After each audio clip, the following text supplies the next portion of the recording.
which is a clue. Aha! Very clever. I am a clever I girl. actually didn't even pick up on that until you. And it was like, oh Christ! Wow, Nana is already here. Damn! Holy Someone is crap. eager. I know. And now I'm It's like, almost like you're waiting. I hope I didn't go live earlier when I switched shirts. That would not be good. Well, Nana, can you tell us how long we've been Oh live for? gosh. A little panic sets in. Oh. Yeah, right. I've just got to do the twit. My God, it's refreshing, isn't it, being not on social media? Oh, it's wonderful. I still go on the rapid reviews one just to sort of see Well, what's trending for stories, I was and gonna that's say about it. that's But it's good. That's good for you for networking. yeah, but I don't. the act I actually deleted the app, so Yeah. I'm Uh doing oh. it via web browser, so it makes a big Hmm. difference. I've had to move my microphone away, by the way. Okay. Why? I'm having some lagging issues. Oh, okay. That's very strange. All I did was move my microphone. Oh, I don't know. Okay, let's see how this goes. Nana or anyone that shows up. I would have Uh, joined, but I thought Ubisoft was at 7 and super tired, so fair enough. I have oh, no interest in watching Ubisoft stuff. I will be watching Capcom at 11 though. I only care. I have reasons for it. Well, I only care what they put on Luna. Okay, I know. Well, I'm watching the Capcom one because I think a couple of things are going to get announced or Right. shown for the first time, Right. including the was it Separate Ways DLC for RE4 Remake. Yep. I also think, and this is wishful thinking more than anything. I think the first character for Street Fighter 6's DLC is going to get shown off proper, Oh, right. like in Right. game. Well, that's very, very cool. Unexpected for as an observer. So that's cool. I hope my fan's Yeah, I not too think. loud. I will turn it off when we record. But it's Okay. Look, sweaty. keep it on if you have to. It is friggin' hot. Ural. Ural it is. I need to drink more. Nobody's gonna be here. It's Monday. So Nana, you're gonna have to do all the chat heavy lifting. And also tell me if my fan is drowning you out. Well, drowning me out, I guess.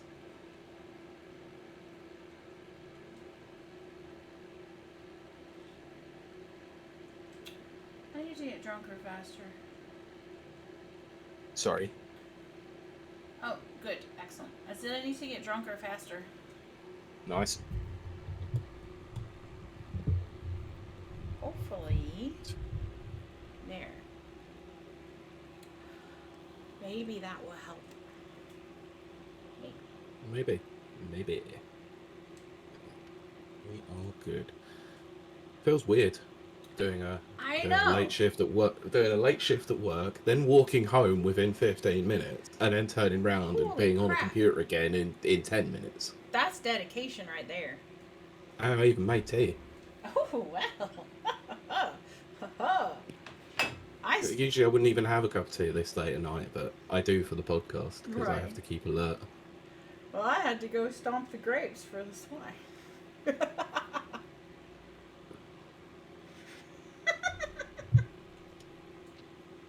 I say nothing. I say nothing.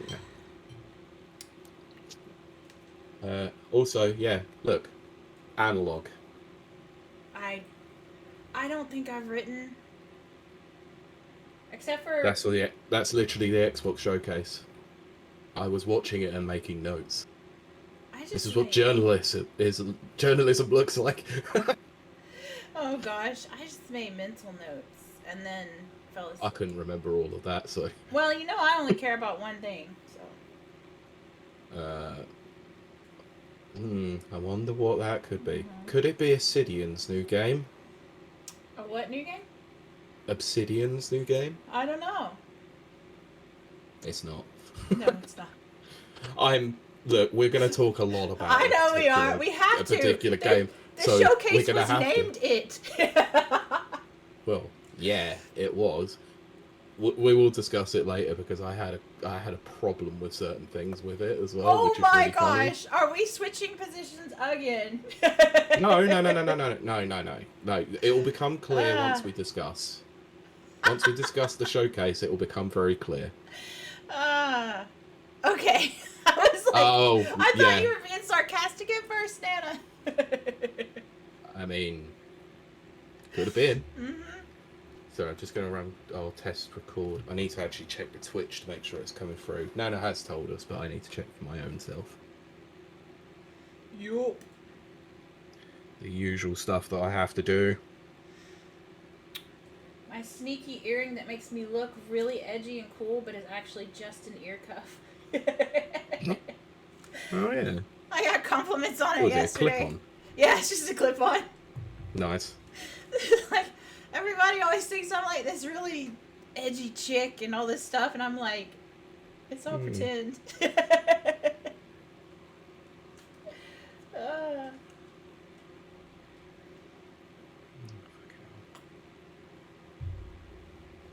Yeah, because I got stuffs to talk about my week.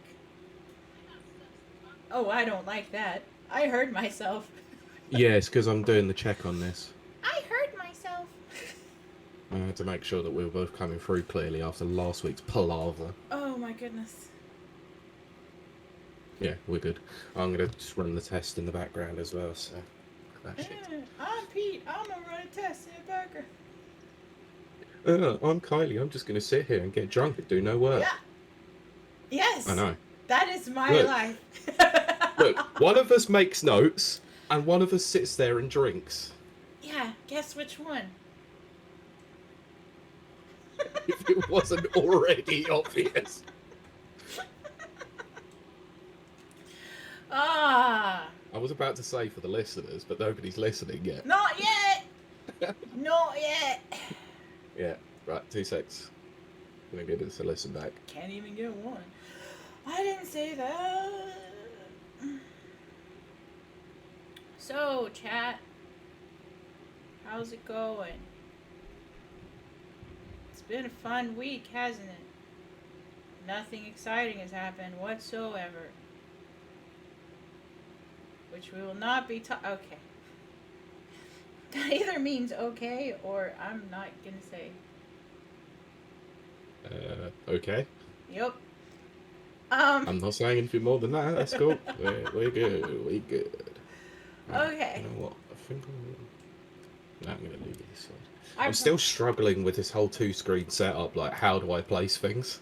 Oh yeah, that It's will. weird, isn't it? It is. Yeah, that'll come in time. But yeah, because like the first it is. Yeah, because the camera's on the left-hand screen, so I want to keep the stuff on the left-hand screen so it still looks like I'm looking at the camera. Yes. Yes. So. Yep. The joys of filmmaking. It's true. It is so true. It's crazy because I've got chat in one window, and I've got you in another window. Yeah, same here. I've got the window here for our Discord. I've got the internet. I've got Chrome open for like articles and stuff like that, and then I've got chat open on the next screen along with voice meter. Yeah, see, I don't need all that. No, of course you don't. Also, I start retail work at some point soon, thanks to my brother. God help me. Oh, what? Yeah. Oh, Nana, I meant to ask you about that. I saw that in... Well, yeah, what you doing? If you don't mind me asking, you don't have to... No. Delve into details by any means, but... all I'm going to tell you now is retail work absolutely sucks massive nuts. It is annoying, it is frustrating, customers are the biggest pain in the freaking dick in the world. But you'll meet some great people. Yes. I will tell you the way I got through retail. I mean, I still work retail if you want to get technical about it. I still do a customer-facing job. It's more client-based, but still, people don't change. You just go, some days you show up and you just be a different character. Just be like, I'm from Sweden, or whatever. Because that's what I used to do. Let's just be honest here. I kind of did something similar.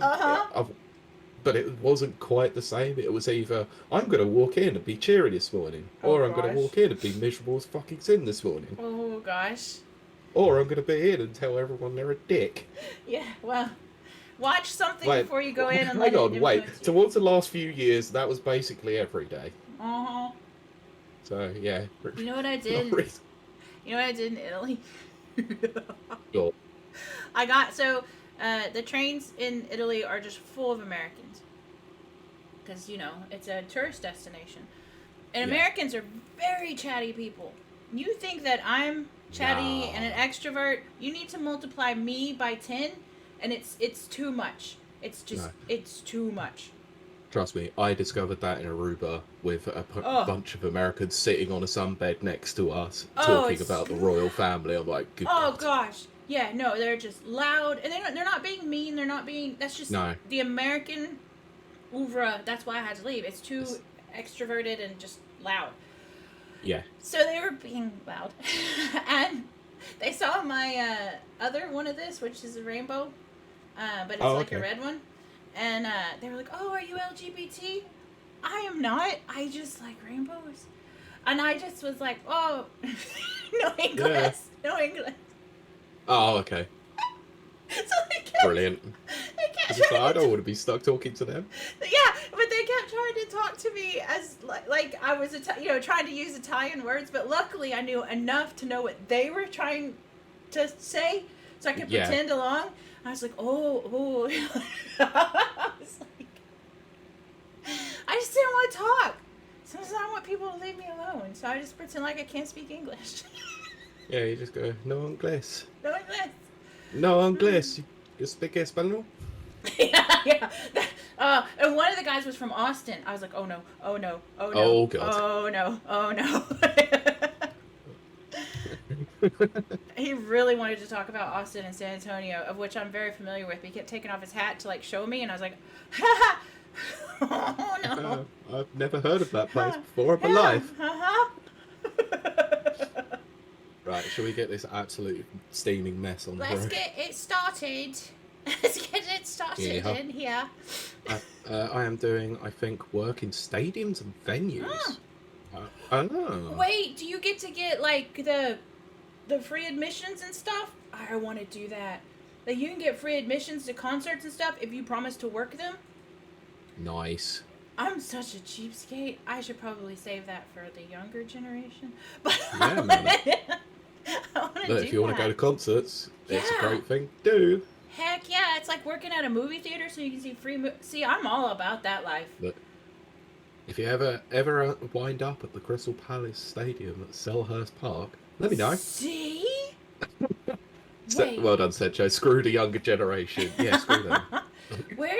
Where's Ryan Reynolds do his thing? That's Wrexham. Wrexham. I don't even know what that is or where that is. I should go. In Wales. Is it really? I just It go is say hi Wales. to Mike and Chloe and just be like, hey.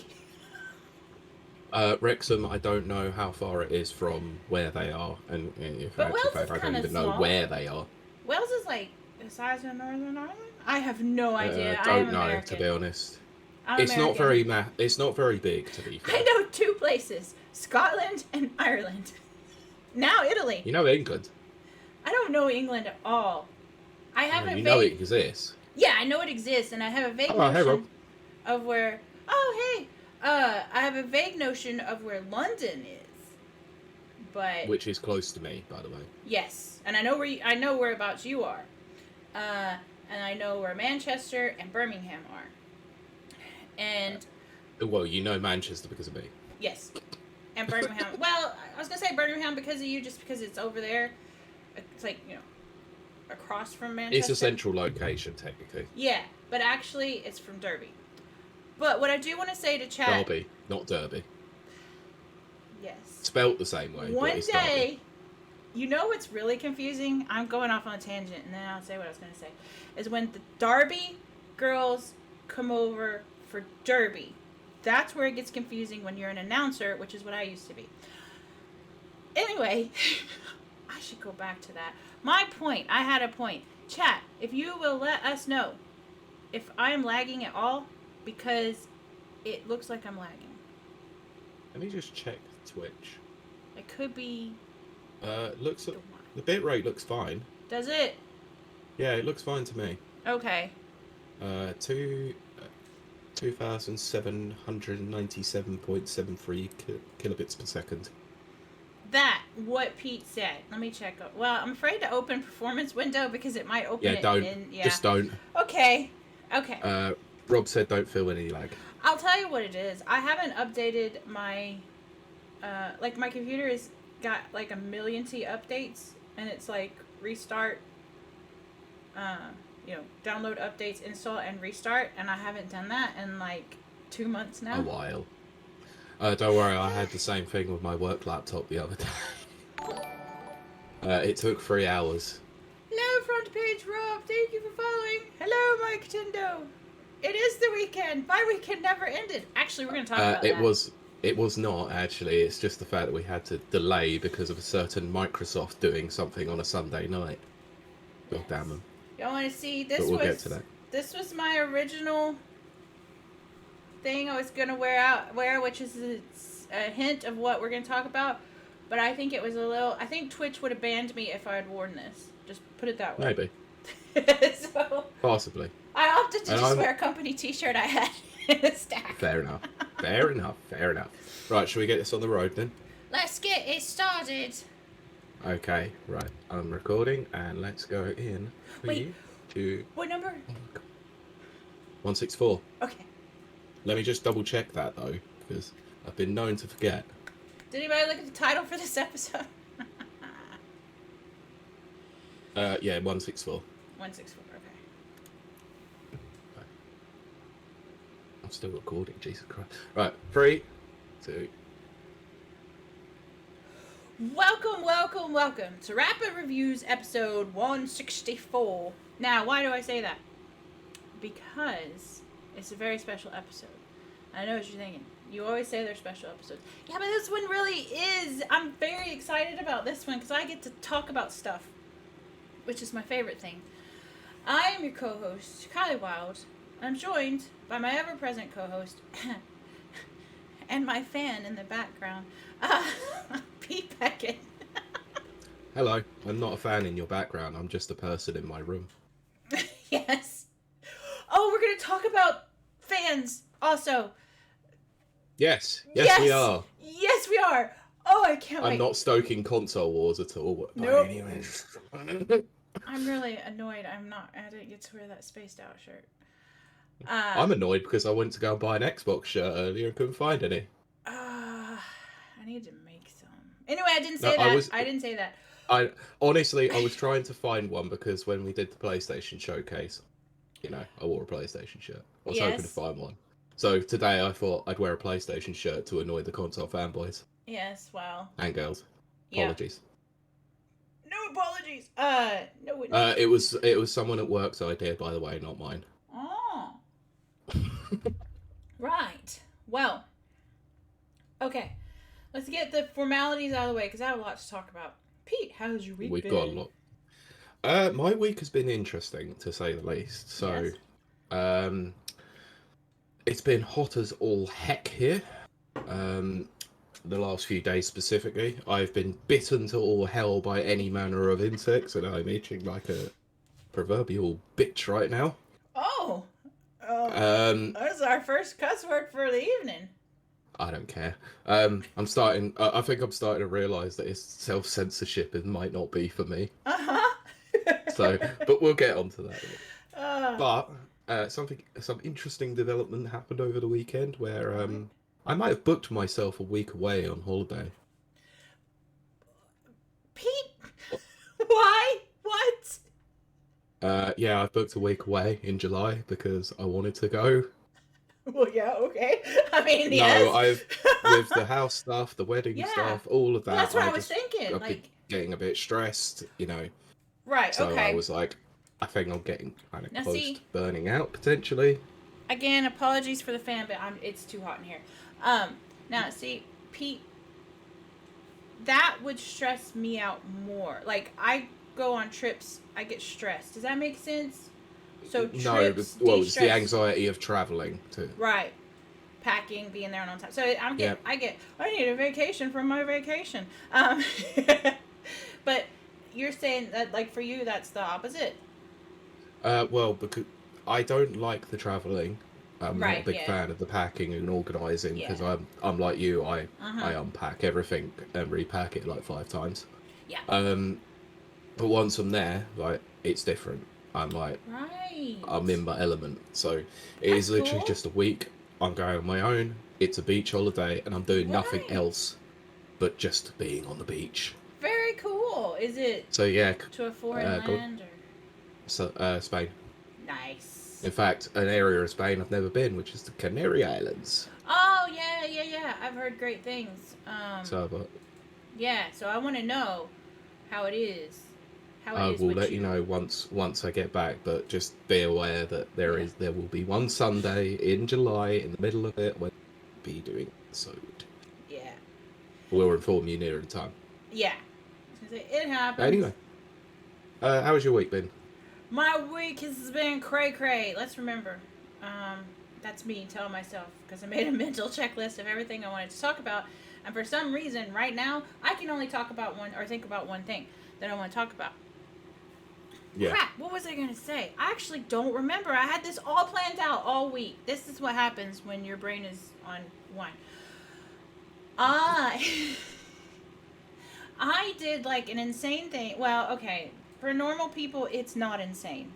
For someone who is me, it's insane. Well, no, I guess it's not insane for me either. Anyway, since okay, so Northern Ireland was in one of like the strictest lockdowns. I think Glasgow was in Hmm. the second strictest, from what I hear, and then all of Ireland was locked down. So Yeah. our whole lives are just different. People don't understand that. We're just now recovering, and when I say just now, I mean like the last 3 months. You know, it Mm. hit us hardcore. Like they just now started taking down the plastic partitions off of Oh places. God. Yeah, like that's not a joke. That was like last month, maybe. I don't even think it was a full month ago. Um, yeah. So I haven't like I used to be all adventurous and well, I'd be like going to the clubs, but I also be climbing mountains and playing sports and doing all that kind of crap. And then I stopped, and because I don't like humans as a rule, I got more and more like a hermit. Uh, Mm. and like the only people I talk to are the people on this podcast, which I've mentioned many times. Like that was it. That's why we got this on Fridays because Yeah. I literally had nobody to talk to. I still don't really, I but don't think any of us really did because we couldn't go out anywhere. I know it was such a fun time too. Those are some really great episodes. Anyway, um, so this week I did my first group outing with other humans. Oh, nice. We did a hike, and for like sporty people, it was a casual, just day hike. Not even a day hike, like a morning hike, a morning jog. Yeah. For me, it was like, okay, this is my life now. I'm dying. But I did get to the top of what we call Cave Hill, Nice. which is not like a mountain. It's just a really, really tall cliff. It's just a hill. It's a hill. Like, if you want to get, like, technical in the elevation and stuff, it's a hill. But I still climbed to the top of it, and it was weird because I had to talk to humans. And I think I embarrassed myself quite a bit, but it's me. People think when I embarrass myself, I'm just being a goofy clown, so I just go with it. But, like, my trainer's like, she's like, all right, Kylie, so we're going up this incline. It's really steep. And you have to walk diagonal, like, all the way up. And I went, oh, like Skyrim. And she was like, what? Oh, for God's sakes. And I was like, oh. And I, like, That- started blushing. I was like, it's a video game. And she's like, Uh, oh. I was gonna say, don't start explaining it because then Yeah, it makes it's you just look like- even weirder. Oh, yeah, that's just me. I was like, it's a video game, and when you go up mountains, you have to go. And Oh, then you went and explained I it. did, Oh and my she God. was like, oh, okay. It's like, oh no, what have I done? And then we were like, they were all excited because we were like right at the top, and so they were taking it's so steep or whatever. And I saw this thing. Okay, so there's like dogs all over the place because Northern Ireland loves dogs. They're just everywhere on leashes or whatever you guys call them, leads, whatever. Um, so there's lots of dog poop everywhere, and so I was walking by and like you kind of ignore things as you walk by because it's dog poop. But then I saw this one thing that I was like, I know it's kind of the size and the shape of a dog poop, but that is not a dog poop. So I got really excited. And I ran over there. And it was a European black slug, which I've never got to see. Oh, okay. Yeah. I've never got to see it in real life because all I have are garden slugs, which are just your garden variety slugs that we also have in Texas. Like, there's nothing special about these slugs here. And actually, they're annoying, and I can't stand them. But this was like a European black slug, and it was so cool looking, and I was like really excited, and I was like, oh, why am I acting like this? And because I was almost like, guys, come look at this slug, and I was like, oh no, don't do that, don't do that. The voice in my head said, don't you do it. So I just took pictures instead. Fair enough. Yeah. Share them with people who may want to see a European black slug. I mean, maybe. It was really cool. I keep looking at it because, like, the back half of it looks like almost like a pine cone. It's hexagonal. How do you say that word? Hexagonal. That word. And it's just really pretty to look at. And then that's how I know I'm, like, really autistic, is when stuff like that happens. And then, but the point is, I made it to the top. And then when we started going back down, because obviously... Oh, yeah, I always forget down. you have to go back down the hill. Well, I thought going down was going to be easier. So they were like... Because they're all, like, super fit. They're, like, you know, jogging and jumping down, all this kind of stuff. And I'm like, oh, no. And so, like, Kiley, just put one foot in front of the other. Go this way because it's less rocky. Or go this way, it has a better grip. And I was like, that's going to take forever. So they were all talking to me, like, all around it. So I just sat down on my butt and slid down, and I beat them to the bottom. I don't know if it's a race, but hey, you won, clearly. No, I slid down the bottom and then stood up and went, yay! Like, victory. You really don't help yourself sometimes, do you? I don't, because I don't know how to act like a normal person. And the other ladies, they were so nice. They were normal girls. And they were like, Kiley, your leggings. And I was like, I got them at Sports Direct. It doesn't matter. And I was like, oh, that's not what they meant. They didn't mean that they were cheap leggings. They were just like, don't get yourself dirty. Oh, no? And I'm like, I don't care if I get dirty. Sencho said, I hope you went wee. I did exactly that. Good, because I would have done the same. Yeah, and then, like, they were just like, ugh. The old face palm moment. Yeah. Oh God, why do we have to take this adult child with us? You know what? I'm 100% sure that my two trainers, my main trainers, which is Nala and Jenna, I'm 100% sure they went because I was going, but not because they wanted to hang out and have a fun, chill time with me, which, you know, that's an added plus. I think they went just because they knew I'm in danger. But oh, howdy, Brent. Hey, bueno. Brent says I really want to talk about everything, but I'm running errands with Mom. That's okay. We'll still be here on the Vide. Yes. And the audio. And the video. All that stuff. Yes. I really wish I could remember the other thing I wanted to mention. I'm 100% sure it was about gaming. I don't remember. Probably. It will probably pop up at some time during this course of this conversation. But for now, I am sweating to death. Me too. Oh my gosh. But for now, we're going to move on to what you guys are here for, what we're here for, what the whole world is here for, because it's the best. Or what are we going to call this? Summer Games Fest or Microsoft? We're doing both, technically. Okay, well, Pete can take over now while I sit and drink. Good. So, Summer Games Fest. The old Jeff Kiley, or Jeff Sheely, as I like. He's so adorable, and I love him. Jeff Keighley's Summer Games Fest, as we all know, you know, happens every year. to varying degrees of quality, let's say. Okay, I'll agree with that. So, but also there was as well this week, yesterday as we speak, which was the 11th of June, was the Xbox showcase as well, and Starfield Direct. We will get into that later. Pete's gonna make me wait. No, not for long, I promise. Uh-huh. Because we're gonna tackle things in a little bit of a different way this time around, because notoriously these shows tend to go very long if we cover every. That's what she We've said, got and you're right. 2 shows to cover and a big load of Starfield that was 45 to 50 minutes. So we're going to have to sort of rapid some of this. So the way that we're going to do this is I'm going to go through the announcements. If there's anything that massive you want to discuss, or anything that caught your eye, or any controversies that may have happened, we will flag them, discuss them, and move on. Flag them, tag them, and bag them. Yes. Exactly. So, Summer Games Fest. Yes. First of all, did you watch it?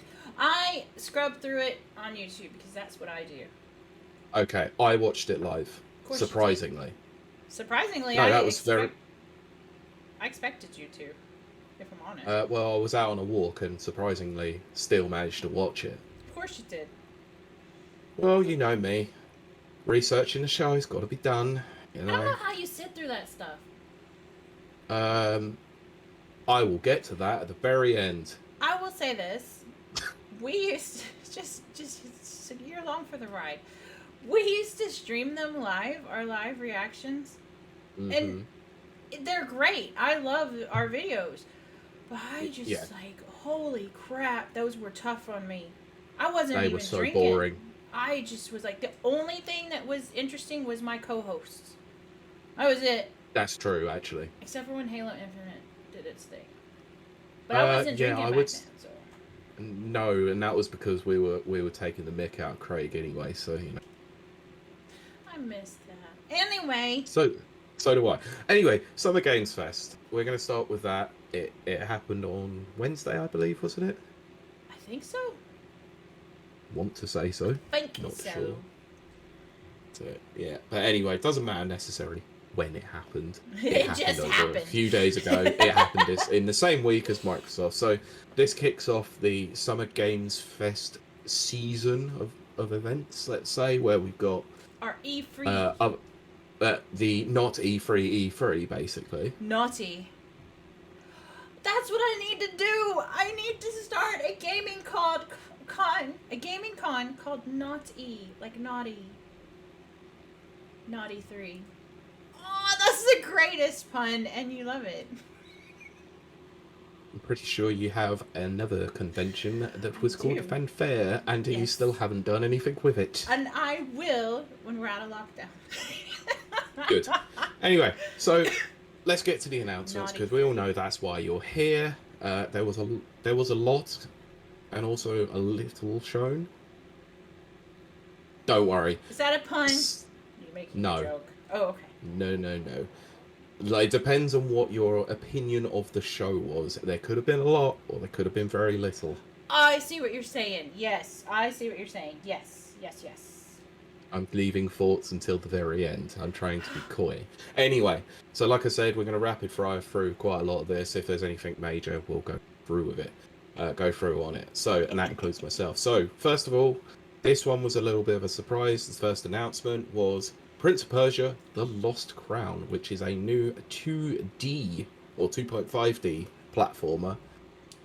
And if you didn't realise it before, much like the old games from the classic generations of Prince of Persia games, because I've seen discourse online, some people didn't realise that Prince of Persia happened before the Sands of Time.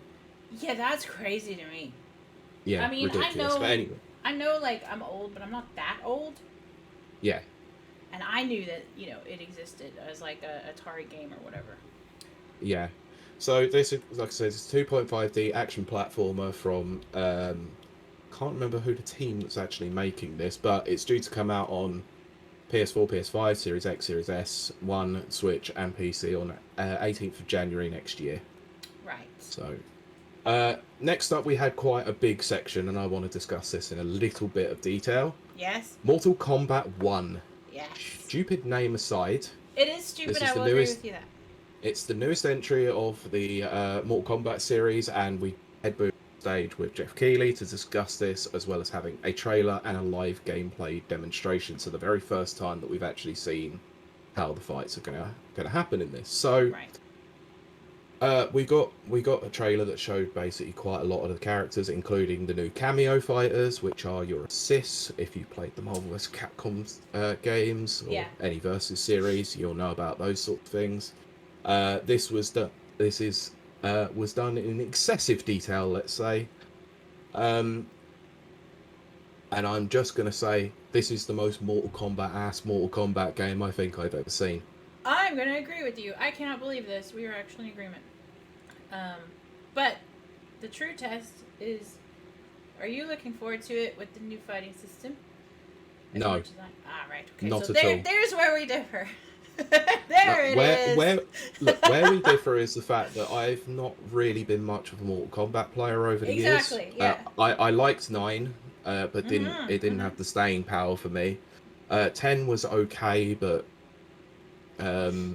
by the time that I picked it up, anyone who was playing it was ultra competitive, and it was impossible to get decent games. I never played 11 because it looked like 10-2 to me. Oh, okay. I was gonna say 11 looked good. What are you talking about? But okay, I see what you're saying. Then they went so crazy with this DC one to me, like I said, looks like Mortal Kombat as Mortal Kombat comes. Like the art style barely changes. Yeah. The fighting mechanics barely change. And I know I'm a fighting game player. Yes. And this is coming from someone who notices intricate differences between most Street Fighter games when nobody else does. Right. To the casual audience, let's say. So I sound like a casual fighting game audience right now. But I know there's a lot under the hood of it. But the fact that you've still got the X-ray moves, you've still got combo breakers. The only difference I can see in here is the cameo fighters. Yes, I agree with you, but to me, those are not bad things. No, I didn't say it was necessarily bad. It's just like they've done it for. If this is a universe reboot, as they're saying, surely you'd want to come up with something a little bit more original. Okay. I can see your point of view. I can absolutely see your point of view. Yeah. I do think that the name is stupid, but I also think the name's dumb. I also think Xbox One is stupid. The Expo. So do I. So, Mortal Kombat Bone. Yeah, brilliant. I'm really good. The only other interesting announcement that came from Mortal Kombat 1 was the long-rumoured, but now officially confirmed, that Jean-Claude Van Damme is playing Johnny Cage in this game. Now, if anyone who knows Mortal Kombat will know, and Ed Boon explained it, that originally Mortal Kombat was supposed to be a blood sport game. Yes, it was. So they've gone full circle. It's taken them 12 games to get here, or slightly more, but they got here. So, and I thought that was kind of cool, actually, that they've got a bit like that. So I hope we did not just go offline. I just got a message saying we went offline, like an let me error just message. check. No, with no recommended change. We're still good by the looks of it. Let us know if we're still online. That'd be good. I need to update this computer You do. when we're done. There's some glitches happening, but Yeah, I know. Anyways, yes. let's move on before we lose connection. Yes. So this is in no order because IGN haven't done the ordering like they used okay. to, so not sure why.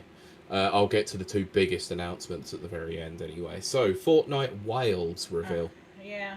So this is the new season of Fortnite. So Chapter 4 Season 3 is called Fortnite Wilde. It was a cinematic trailer where it showed Optimus Prime. I thought it was Chapter 3. I did say Chapter 4 Season 3. Oh, okay. I don't know. Fork knife is I've lost interest in all of this now. I mean, they almost got me back with Gambit and Rogue, but Optimus Prime, he do be looking good. The model looks kind of cool, but the fact of the matter is why is he the same size as every other character in the game? Which is weird. Yes, like But they do that on other characters too. I know they do. It's confusing because I mean, they use the same base model. I'm sure that's that's Wouldn't surprise me if they do. But yes, Pete, I noticed that as well. Looks good, but he's tiny. He's like, he's not a big old truck. He's like a mini truck. Yes. A mini model. He's a minivan. What are those? Micro Machine. It's a micro Hey! machine. Right, moving swiftly on. Yes. This one, I'm going to say it, probably got my biggest reaction of the entire show. Sonic Superstars. Oh, of course it did. Yes. The new 2D classic Sonic game that's due to come out later on this year. Yep. And I'm just going to... Honestly, I'm going to tell you this as I thought in my head at the time. New Sonic Bros. Why? Because you saw the new playable characters? 4 players and the fact that it looked like new Super Mario Brothers. Oh, I got you now. Okay. Yeah, so yeah, new Sonic got Bros. you. Yeah. Yes. Okay. Yep. Nope. I'm gonna agree with you there now. Yep. Also, I don't. I'll tell you this later on, much later. But there was another incident happened throughout this where I made a prediction to come true, and I wish I would have messaged you at the time so that you could show proof. See, that's what we do, which y'all don't know this, but behind the scenes, when we have a prediction about anything games related, we'll type it up in our private chat so that we can have a record. And this time around, I didn't do it, and I'm pissed because I was so on the money with it. But we'll get to that. So for me, I was quite interested in this one. I like the way that they the trailer with classic Sonic and then blended in the newer art style. The fact they've got a new power up that means you can use the 3D space in the 2D plane. I thought that was really, really cool. So I also think that all 4 characters look unique and different, so that's good. It's due to come out later on in the year, so looking forward to that one. Cool. I'm not touching that one from Sencho. Right. So, like I said, no order to this one. We had a particular gentleman who had come over from Scandinavia by the name of Sam Lake to discuss Alan Wake 2. Yes. So was talking about the game and the fact that we've got 2 playable characters, which is Saga and Alan. Saga being an FBI agent, and we got a big snippet of gameplay here. I believe it's the first time we've actually seen gameplay of Alan Wake 2. Going to be honest here, the first game didn't inspire me. The game also doesn't inspire me. No offense to anyone who's a big fan of Alan Wake. Right, yeah. It's just, it's not my thing. I didn't like the game when I first played it anyway. Well, when it came to Game Pass, I tried.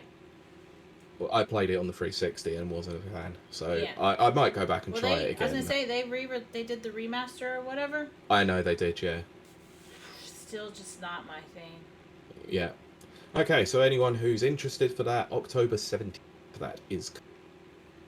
So, next up, this was another trailer that got me slightly interested, but another unfortunate one where they did actually show it. So, rescind that point. I was going to say no gameplay show, but there was gameplay shown. Okay. Like a Dragon Gaiden.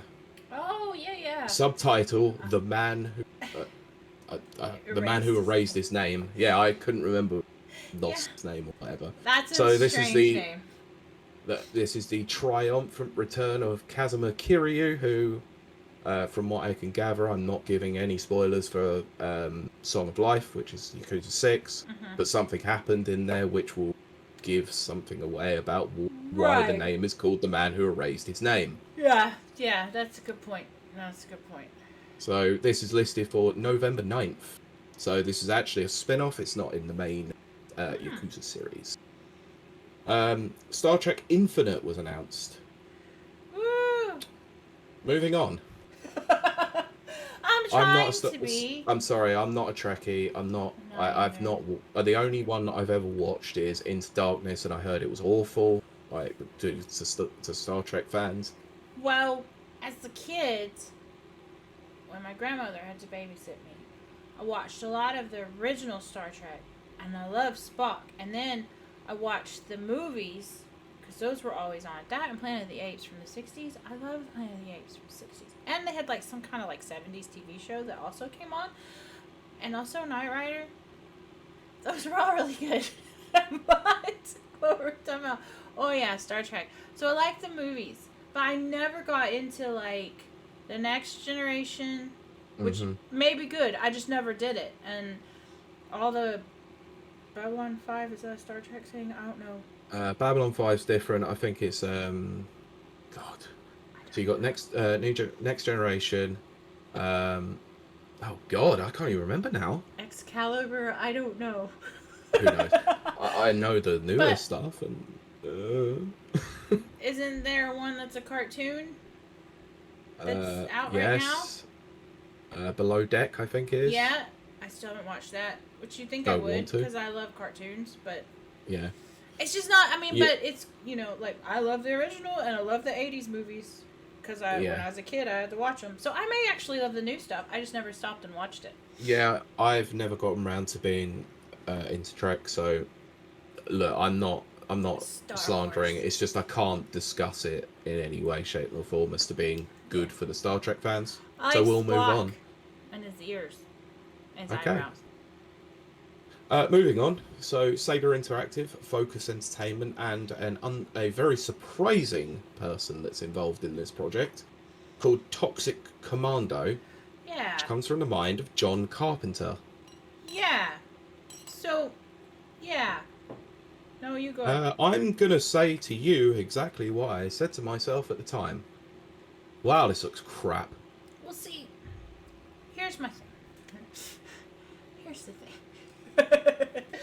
I actually love John Carpenter as a person. Like, if you watch his interviews and stuff on YouTube, he's so funny, and like I think he's autistic, he's sarcastic, he's just creative. I don't like any of his stuff. I mean, I do go watch like Halloween when they have like special editions and stuff in drive-in theaters or whatever. That's cool. Yep. But I don't have that kind of like, oh, it's so good type thing that like the fans do. But he himself is hilarious, and I love his interviews. Mm-hmm. His stuff, and this is the same thing. I'm not gonna lie, when I heard it was Toxic Commando, I thought it was the guy that does Tromaville. I forgot his name. It's not Henry Hammer, but it's in that genre. Oh yeah. Well, I can't remember. He's been on AVGN like a million times, and they're like all friends and stuff. But so I thought it was Toxie, which if you know anything about Toxie, he's amazing and I love him. Toxic Avenger. But it's not. It's Toxic Commando. Like, why did he name it that? Yeah. Anyone that knows anything is gonna think that is Toxie, the Avenger. Oh well. Continue on, Pete. Yes, I will, because I've got nothing else I need to say about this one. This looks generic and boring to me. It does. I'm gonna agree with you. Something that didn't look generic and boring to me was Sandland. Which is the new action game from Akira Toriyama and Bandai Namco. So this is the creator of Dragon Ball, making a new game. I'm not going to lie, the art style looks very Dragon Ball. I mean, I thought it was. Play to your strengths, I guess. Yeah, well, I mean, yeah. I mean, this looks cool. Probably won't be my kind of thing, but it looks cool. Yeah. It's very anime, no offense, like. But I'll probably will play it. Sincho says, my mind exploded. I have a Banzai comic with the main character in that game. I thought it was a whole new... Oh, okay. I'm not very smart. I thought it was a whole new character. But okay. I love, like, Dragon Ball. Like, yeah, separately, I do love Dragon Ball. Not, like, love. I used to love it, but my problem with Dragon Ball is the same problem I had with Naruto. I love the characters in it. And I love some of the story arcs, but they keep going. Like, Inuyasha is probably my favorite of that genre, of that era. Because Inuyasha, goes, like, for 4 years, but he ends. There's an ending. There's not an ending to Dragon Ball and Naruto. Again, great characters, great character design. That's the problem, that tend to go on forever. Yeah. It's kind of like American sitcoms and stuff. Like, don't get me wrong. Yeah. I'm rewatching House, as I've mentioned 5,000 times. And I love House. But when you get used to British TV, which is like 8 episodes a season, and then you get American TV, 6 which is at the best. yeah, as well. 6 is like the basic, and then 8 is like if it's just really really good that season, and then the Yeah. Americans ones are like 28 and 30 episodes. Usually around anywhere between 18 and 24, isn't it? Holy crap! It's like I need a break. I can't Yep. binge. You know, I'm not that. My brain doesn't work that way. What was I saying? I don't Dragon know. Ball. We were talking about Dragon Ball. Right. Yes. Moving on. Weird game. Just gonna tell you, weird game. This one. Which It was called Power World. I will I say, don't look, remember that one. so I'll I just don't read remember that as at it all. says from IGN. It says we get an extended look at Power World, a game about collecting monster friends and then equipping them with guns. So This was Pokemon described with as being guns? Pokemon with guns. Okay. And I will remember it. say the same thing to you that I said to myself. What the hell is this game? And why the hell do I want it? Unless it's like a subversion of Pokemon, but it does have guns, Pete. That's probably why you want it. No, that's what I said. What the hell is Yeah. this game, and why the hell do I want it? Yep.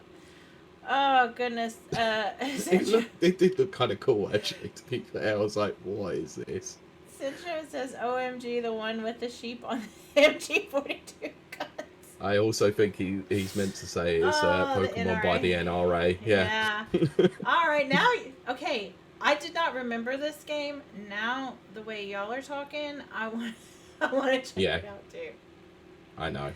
Right, moving on. So, The Lord of the Rings Return to Moria coming fall 2023. Considering the absence that was Gollum, I'm not quite sure that another Lord of the Rings game is. I mean, yeah. Different studio, admittedly. Different studio. Yeah, but yeah. I don't have much to say about it. No, neither do I. So we're going to move on to Final Fantasy VII Ever Crisis. This was announced previously. We'd seen nothing of it, but it's getting a closed beta soon enough. Yeah. And this is where Jeff Keighley then decided to troll the audience afterwards with a Final Fantasy DoorDash moment. And this is the moment I said to myself, this is the kind of show where they're going to reveal Final Fantasy VII Rebirth, aren't they? Yes. And that's what I wish I would have frickin' messaged to you. At that moment, I've gone, this is trying to be a bait and switch, but it is not working. He tries so hard, Pete. He does. He does. He's so cute when he's trying hard. Yeah. Anyway, Final Fantasy VII Ever Crisis. I think this looks interesting because it is essentially a retelling of the events of every single Final Fantasy VII property in mobile form. I have words, and then we will quickly move on because we are taking a bit too long on these. Sure. It's my fault. I love mobile gaming. We have talked about this, and I am now a religious adherent of cloud gaming also. Final Fantasy VII has been told and retold, and by Final Fantasy VII I mean the entire extended universe has been told and retold so many times. It has, yeah. I'm worried, for myself, that it's losing that luster, because that was my favorite Final Fantasy. I lived that moment like everybody did. I mean, I might have lived it a few years later because I had to buy it at a pawn shop. But I lived all of that too, and I loved every minute of it. But now we're at ridiculous levels of, just reiterating the same stuff over and over. But maybe I'm wrong. Maybe people want it. I don't know. Nana just put Ever Crisis is a game where they are making all the compilation playable, including Advent Children. Now, I like that angle. Worst movie. It's the worst movie, but it's also not the worst thing that happens in the Final Fantasy VII property, because that one goes to Dirge Cerberus. I like Dirge Cerberus. I like the story. Dirge Cerberus sucks. It's so bad. I love the melodrama. No, I've got nothing against the melodrama. It just didn't need to exist. I don't know. I kind of like the... See, now here, that's where we're getting to, I kind of like the backstory. Yeah. Right, moving on. Banishers, Ghost of the New Eden. New action RPG from the creators of Vampire. I barely remember that. Yeah. Same here, so I'm moving on away from Yeah. it. But Baldur's Gate 3, the game that keeps getting more and more and more announcements because it's still in early access, but they did reveal, thankfully, that it's due to come out of early access in the summer. But it did reveal Jason Isaacs as a major villain, which was kind of cool. That is cool. That is cool. I've got nothing against Baldur's Gate. Like, the fact that it's been at every single show that I've seen for the last few weeks or for a few years is just I was gonna say, like, literally years. Like, anyway. Literally. Yeah. Yeah. So moving on, do you remember a couple of weeks ago, or a while back, where we did the news, and I said to you there was a new teaser for Twisted Metal? Yes. Now we got another showing of Twisted Metal. And any goodwill that they did have was completely ruined with this particular clip. Nope. Because this looks like crap. Do you think, as I think, it's done on purpose? What, the comedic element? Yeah, well, definitely a comedic element. Yes. But do you think it's going for, like, that B movie, well, kind of like what I just mentioned, trauma feel? Because it's the only way that's going to survive. It's the only way it's going to make it. It's got to be making fun of itself. Does that make sense? Probably. I get you there, but I think it's going to pay off a lot of the Twisted Metal fans, because Twisted Metal fans want something gritty, something dark, like the games. And what they've got is cheesy crap comedy. No, but see, with a good voice and Will Arnett. Yeah. But here's the thing that people don't realize. Like, okay, here we go. We're going on a tangent. Y'all strap in. You know the band Typo Negative? Yes. Can't say I've listened to their music, but I know of them. When you first listen to them, especially... just read what's in your phone. Oh, God. Especially when you're a repressed Southern Baptist being raised in East Texas. The first time you hear Typo Negative, you think, oh, this is the devil. This is devil music. It's dark and it's gritty and it stirs evil darkness within me. And then you grow up and you learn that, that's bunk. And then you listen to it with new ears and you're like, oh my gosh, this is the most hilarious comedy group I've ever heard in my life. Especially if you listen to Black Number One, I think is what it's called. It's hilarious. It's kind of like Hannibal too. You watch Hannibal, the TV series, and your first thought is, oh gosh, it's so scary and blah, blah, blah. And then you watch it with your grown-up vision and you're like, oh my gosh, it's a comedy the whole time. When I played Twisted Metal when I was like 12, I was like, oh yeah, all that Rob Zombie playing in the background, and I'm shooting people and ramming my car and my big black ice cream truck type thing into people, blah blah blah. So, and then like a few years later when I played it, when I was a little bit older and wiser, I was like, oh, this is a dark comedy is what this is. Because there's like a grandma and all this kind of stuff. So I think what they're doing is that. Okay, fair enough. I'll give it the benefit of the doubt based on that. But if they were going for dark comedy in this trailer, then it was not dark comedy. I know, it's more cheesy B-movie comedy. Yes. Yes, I agree. But I'm kind of on a wait and see with it. Yeah, okay, fair enough. July 27th on the Peacock, if you want to watch this. On the Peacock? Yes. Anyway, I have to change tone for this one. Oh, are we being because somber? Marvel Snap! Oh! Yes. Yeah, I was shouting a bit because that's what the guy does, and it got super annoying within the first 2 because I've seen those adverts on YouTube so many goddamn times, and he's got a face that I want to slap. Nice. On that Marvel Snap. Funnily enough, someone mentioned it in a breakdown of their video. Like, this guy came up on stage looking like he was fueled up on coke. Yeah. And he clearly was. Definitely. It looked like the way he was shouting and being really quick about it. It was like, oh, I just want to get off stage now. Get another bump. Get another hit. Yeah. Marvel sounds kind of Yeah, fun, though. they showed the new mode, which is called Conquest Mode. It's due to start on June 13th. They're also adding a single elimination tool game as well. Wish we had our expert on. Well, I played Marvel Snap, didn't get deleted Really? it. Yeah, I played a couple of games of it, wasn't a fan. I liked it, but I'm not very good at strategy because I'm Mm, more what you call in FPS games at least spray and pray, yeah. which is very difficult on strategy card games. You just have to Oh, use for sure, yeah. you have to use your I know, brain. right. Look, Go I'm going ahead. to rapid fire through some of this. Yep. New trailer for Season 4, Call of Duty Modern Warfare 2. Who cares? Screw Activision Blizzard. Screw them. Path of Exile 2 had a gameplay trailer. Pretty interesting, but MOBA, so nothing. Or ARPG, I think they called it. I believe. Yeah, action RPG. This one was a weird one, and I don't want to go into too many details about it, but Exo Primal, the new dinosaur Yeah. game that is Yeah. not Dino Crisis Yeah. from Capcom, is getting a Street Fighter 6 crossover. How, Pete? How is that gonna work? I have no idea apart from mechanized Ryu and Guile, and it's coming in full.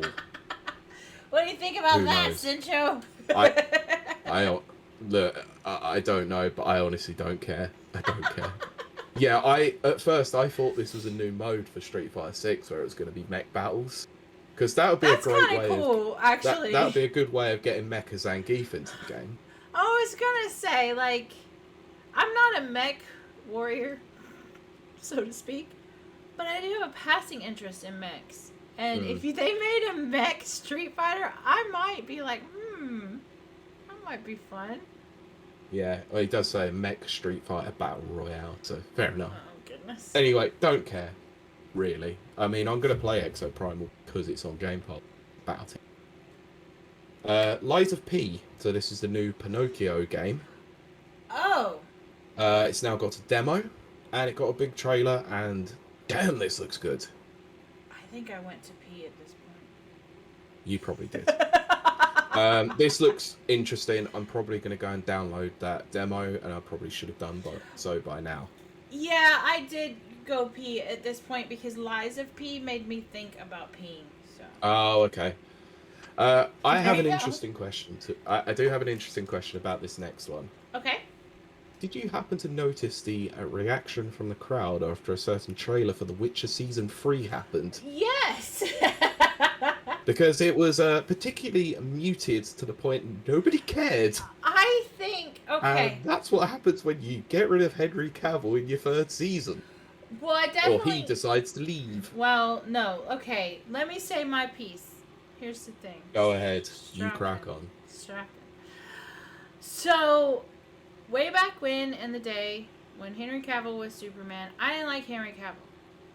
Because I thought he was fake. I did. I thought he was a fake nerd. Because how can you look like that and be a nerd? I was wrong. You shouldn't judge people. Blah, blah, blah. He built a computer. Holy crap. And he was really attractive to it. Not that that matters. Being attractive is not a self-worth thing. It doesn't make you more valuable than the next person.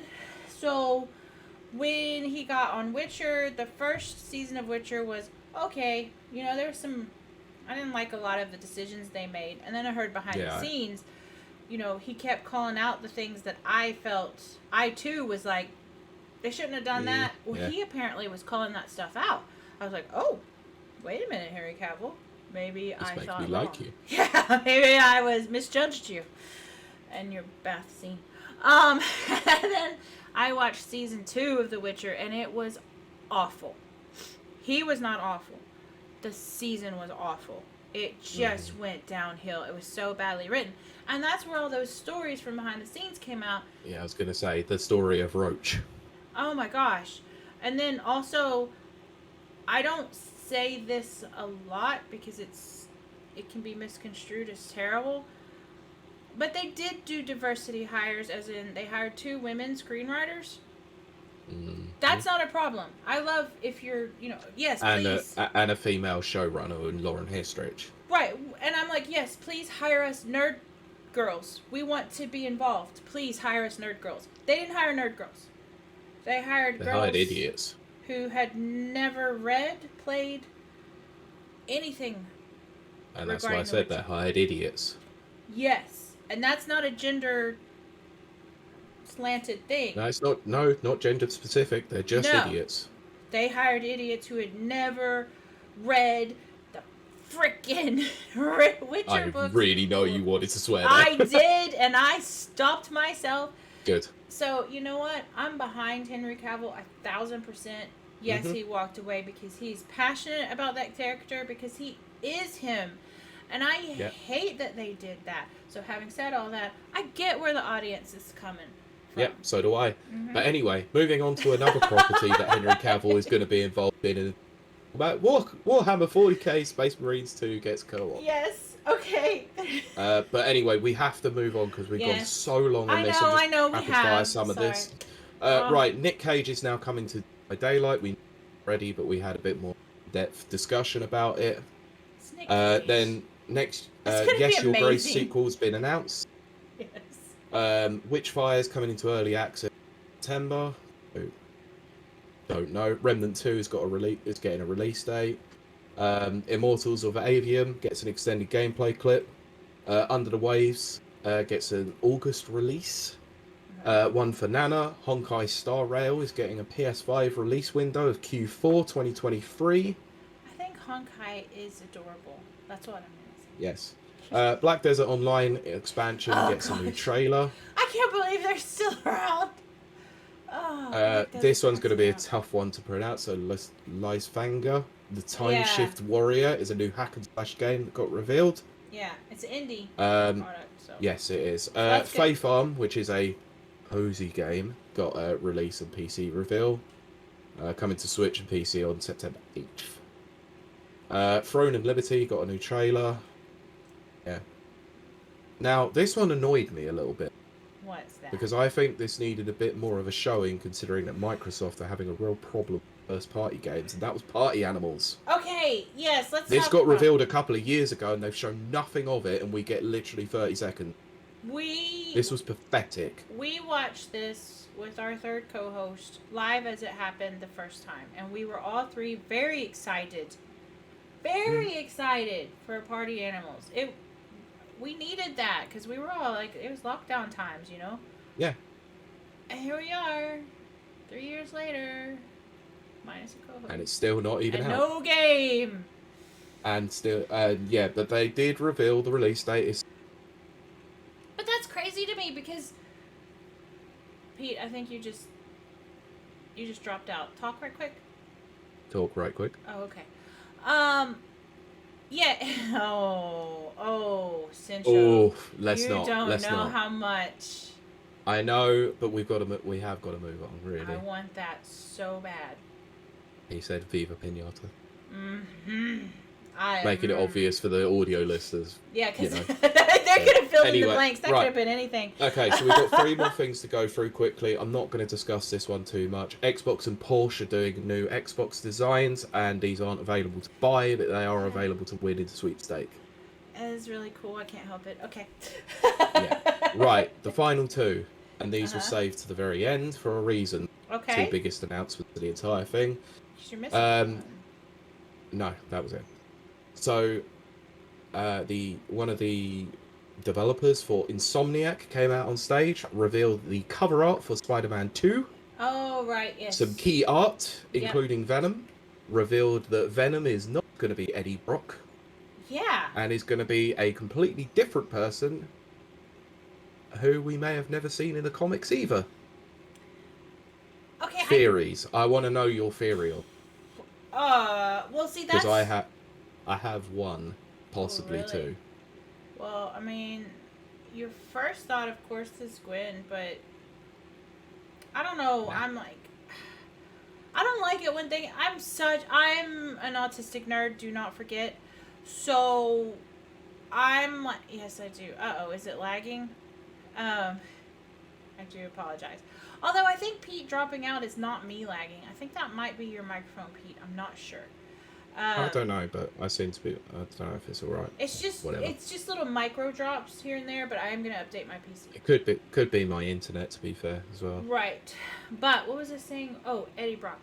It's weird to me because I am a comic book stickler. We've talked about this. The whole reason I had problems getting into the MCU is because I'm a freaking autistic comic book nerd.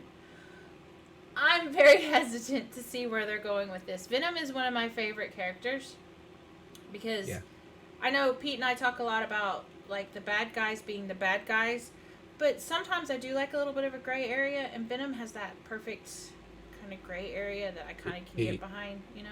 He's awesome because he's the anti-hero, sorry. So Yeah. one story he's like massively villainous, one story he's like a hero, and the other side he's an antagonist to Spider-Man. Like Deadpool. So but it's true.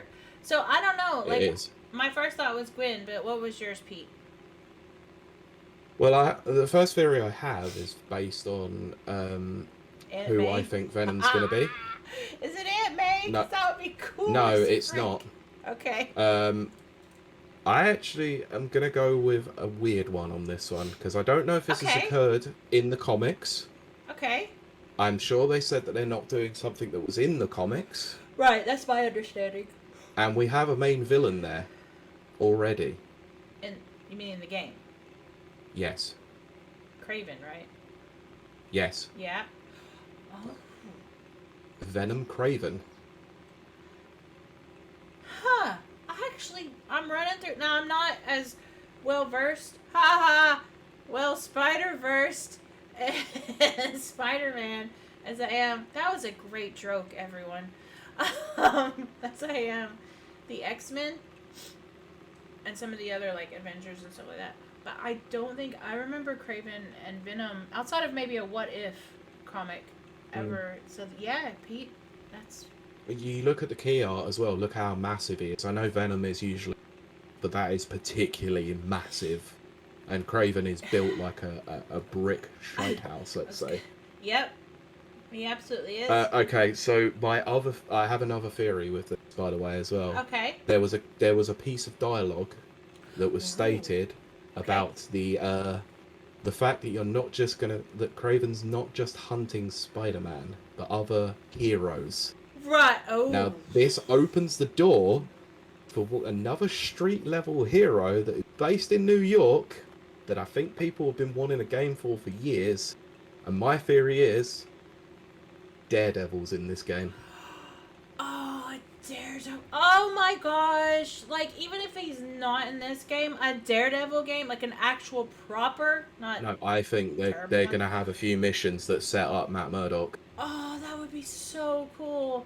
Okay, I'm not going to lie. So, I was in, like, we don't have normal comic book stores here. We have Forbidden Planet, which is like a commercial chain. But they marked all of their pop vinyls to like 3 for $12. Yeah, they've been doing a big promotion on those recently. Yeah, because nobody wants to buy them. Yeah. That's because pop vinyls started just doing samey things instead of my really cool individual ones. Anyway, so I was looking. Their Daredevil one, they had a Daredevil and Elektra one. I did want to buy those because they did look cool, but that did make me think, like, about Daredevil, because I don't think about Daredevil on the reg, but I was like, it really would be cool to have just, like, a really cool, well-done Spider-Man type of game for Daredevil. I mean, I know we're getting Wolverine, and I am very excited for that, like, super excited. But, I mean, and then, like, playing Batman like I was doing, like, we could do this, people. Let's get a Daredevil game. It'd be easy to do a Daredevil game from that. I think so. Get the Arkham people to do it. Yes. For sure. Anyway, let's move on to the final announcement. Okay. This is the biggest and the brightest. I've already given it away. Final Fantasy VII Rebirth. So, part 2 of the remake, reimagining, retelling, call it. But this is now tackling more of the events outside of Midgard, as we see them actually venturing out into the expansive open world. You get some huge story beats where Cloud is obviously talking to the crew about in calm about the situation that happened before in Nibelheim. You see moments where Nibelheim happened as well. Yeah. And yeah, they confirmed this at the end by saying that it's coming in early 2024. Right. On 2 PS5 Blu-ray discs. Now, anyone who doesn't know, Blu-ray discs are ultra high definition Blu-ray discs which can hold up to 100 gigabytes worth of data. Yes. So this could mean one of two things. The game is that massive that we need an install disc.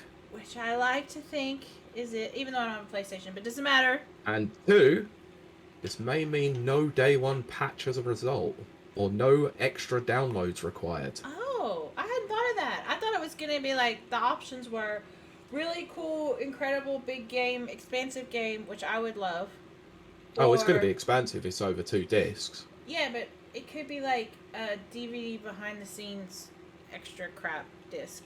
I don't think they would do that. The FS7 remake came on 2 PS4 discs. Yeah, One of them I remember. Disc. Yeah, because you sent So it. yeah, I know, I remember. So they also made sure a few things as well, including Red 13 being playable. Thank God. I love Red 13. Also the fact that you can also ride chocobos. Awesome. But anyway, I've got nothing else I need to say about that because it's awesome. I was already going to buy it. Yeah. So right, let's wrap this up. This particular show. Yeah, because I'm dying here. I know. We want to get onto Microsoft clearly. This show, hit and miss at the best of times for me. Had some really good stuff. Had some really poor stuff. Had a lot of middling stuff. Didn't appeal to me, if I'm honest. Well, okay. If I'm honest, that doesn't surprise me coming from you. I don't mean that in the way that came out, but you know what I mean. No, I knew what you meant by it. I felt more like, how do I describe this? It wasn't a fun adventure. It wasn't gaming Christmas, which is what we used to refer to, like E3 and stuff. Yeah. It was more a necessary industry announcement. Does that make sense? Agreed. Yeah. Yeah, it's like, oh, we've got all these things queued up for people to, like, that are releasing. Let's just let them know. Right, exactly that. There was not a lot of hype. There was some mild excitement. I don't want to say that I was just, like, bored to tears. I mean, I did kind of scrub through everything, and I got up to pee at one point. Sencho, we're not talking about the Xbox show just yet. We will get to that one. It's coming. That's what she said. But I did hear. oh no. 10 years is too long. But yeah. So I'm kind of like it. It was a necessary evil that had pleasant moments. Does that make sense? It's not a good. Yeah, I know what you mean. Yeah. Sure. Like, I would love to have seen more excitement. I would love to see more Jeff Kiley because I like looking at him. But I can't help it. I find him adorable. And his little ears. Yeah, he's not too bad looking, I guess. Yeah, but he's aging quite a bit. Yes, and yes, he is. He's trying to reverse that aging quite a bit. Yes, yes, he is. Right. Anyway. Yes. Now to what you were all waiting for. Yep. The Microsoft Showcase and Starfield Direct. But let's cover Microsoft first, of course, or Xbox as such, because I have some thoughts. Okay. I have some thoughts. Now, let me just tell you now, I went in with most open minds. Okay. So, let's get into it. Okay. First of all, we started off with Fable. We knew this was coming because they sort of teased it, you know. Yeah. This was the worst kept secret. If they were hoping if they were hoping that someone wasn't going to get that from the video that they released, then they're sorely mistaken because people figured that out within 2 minutes. The music and the breadcrumb trail. Yes, 100%. So this showed off an in-engine demo or in-engine cinematics where we had a particular character voiced and captured by Richard Ayoade. Who I love and adore. So do I. Um, the in-engine stuff looks quite nice, no lie. He's very cool. It's got the very sensible British humour, the very typical British humour that the first 3 games had. Yes, which is very important to people like me who are Americans, who that's the only thing that set Fable apart for us. Yes. Yeah. However, as excited as I want to be for Fable, no gameplay, no release date. Right. Yeah, I know we're supposed to be going quickly through this, but I'm gonna actually. Well, I just 100%. No, there are stuff that we said that we wanted to talk about in well, depth, a bit more depth. So I am annoyed. I'm annoyed. Just full stop. We got the first Fable teaser 3 years ago, I think. A couple of years back. That was the other thing I was gonna. I knew it would pop up in my head, Pete. That was the other thing I was gonna talk about. So this week, I promise it's gonna flow in. So this week I had to take my iPad, which I've mentioned on this show the past couple of weeks. It just exploded on me. So I'm having I'm having to use my old 2021 iPad. But my old iPad Air. Ew. Ew. Yeah. So I had to take the other one in to the Genius Bar, as they call it, or whatever. And so the guy's there, and he's like, "Oh yeah, blah blah blah. There's nothing really wrong with it. Can't figure it out. This is really weird because that's my life." And he's like, "Is there anything else I can help you with while we're waiting on this part to come in?" And I was like, "Yeah. So I heard you can play Microsoft Game Pass on the iPad." He's like, "I'm an Apple guy." And I said, "Yes, I know. But I heard that this can happen." And he was like, "Okay." And he looked around. He pulled out his phone. iPhone, by the way. Of course, because he works for Apple. Of course. And he, flashes it to me. He's like, "Look, just go here.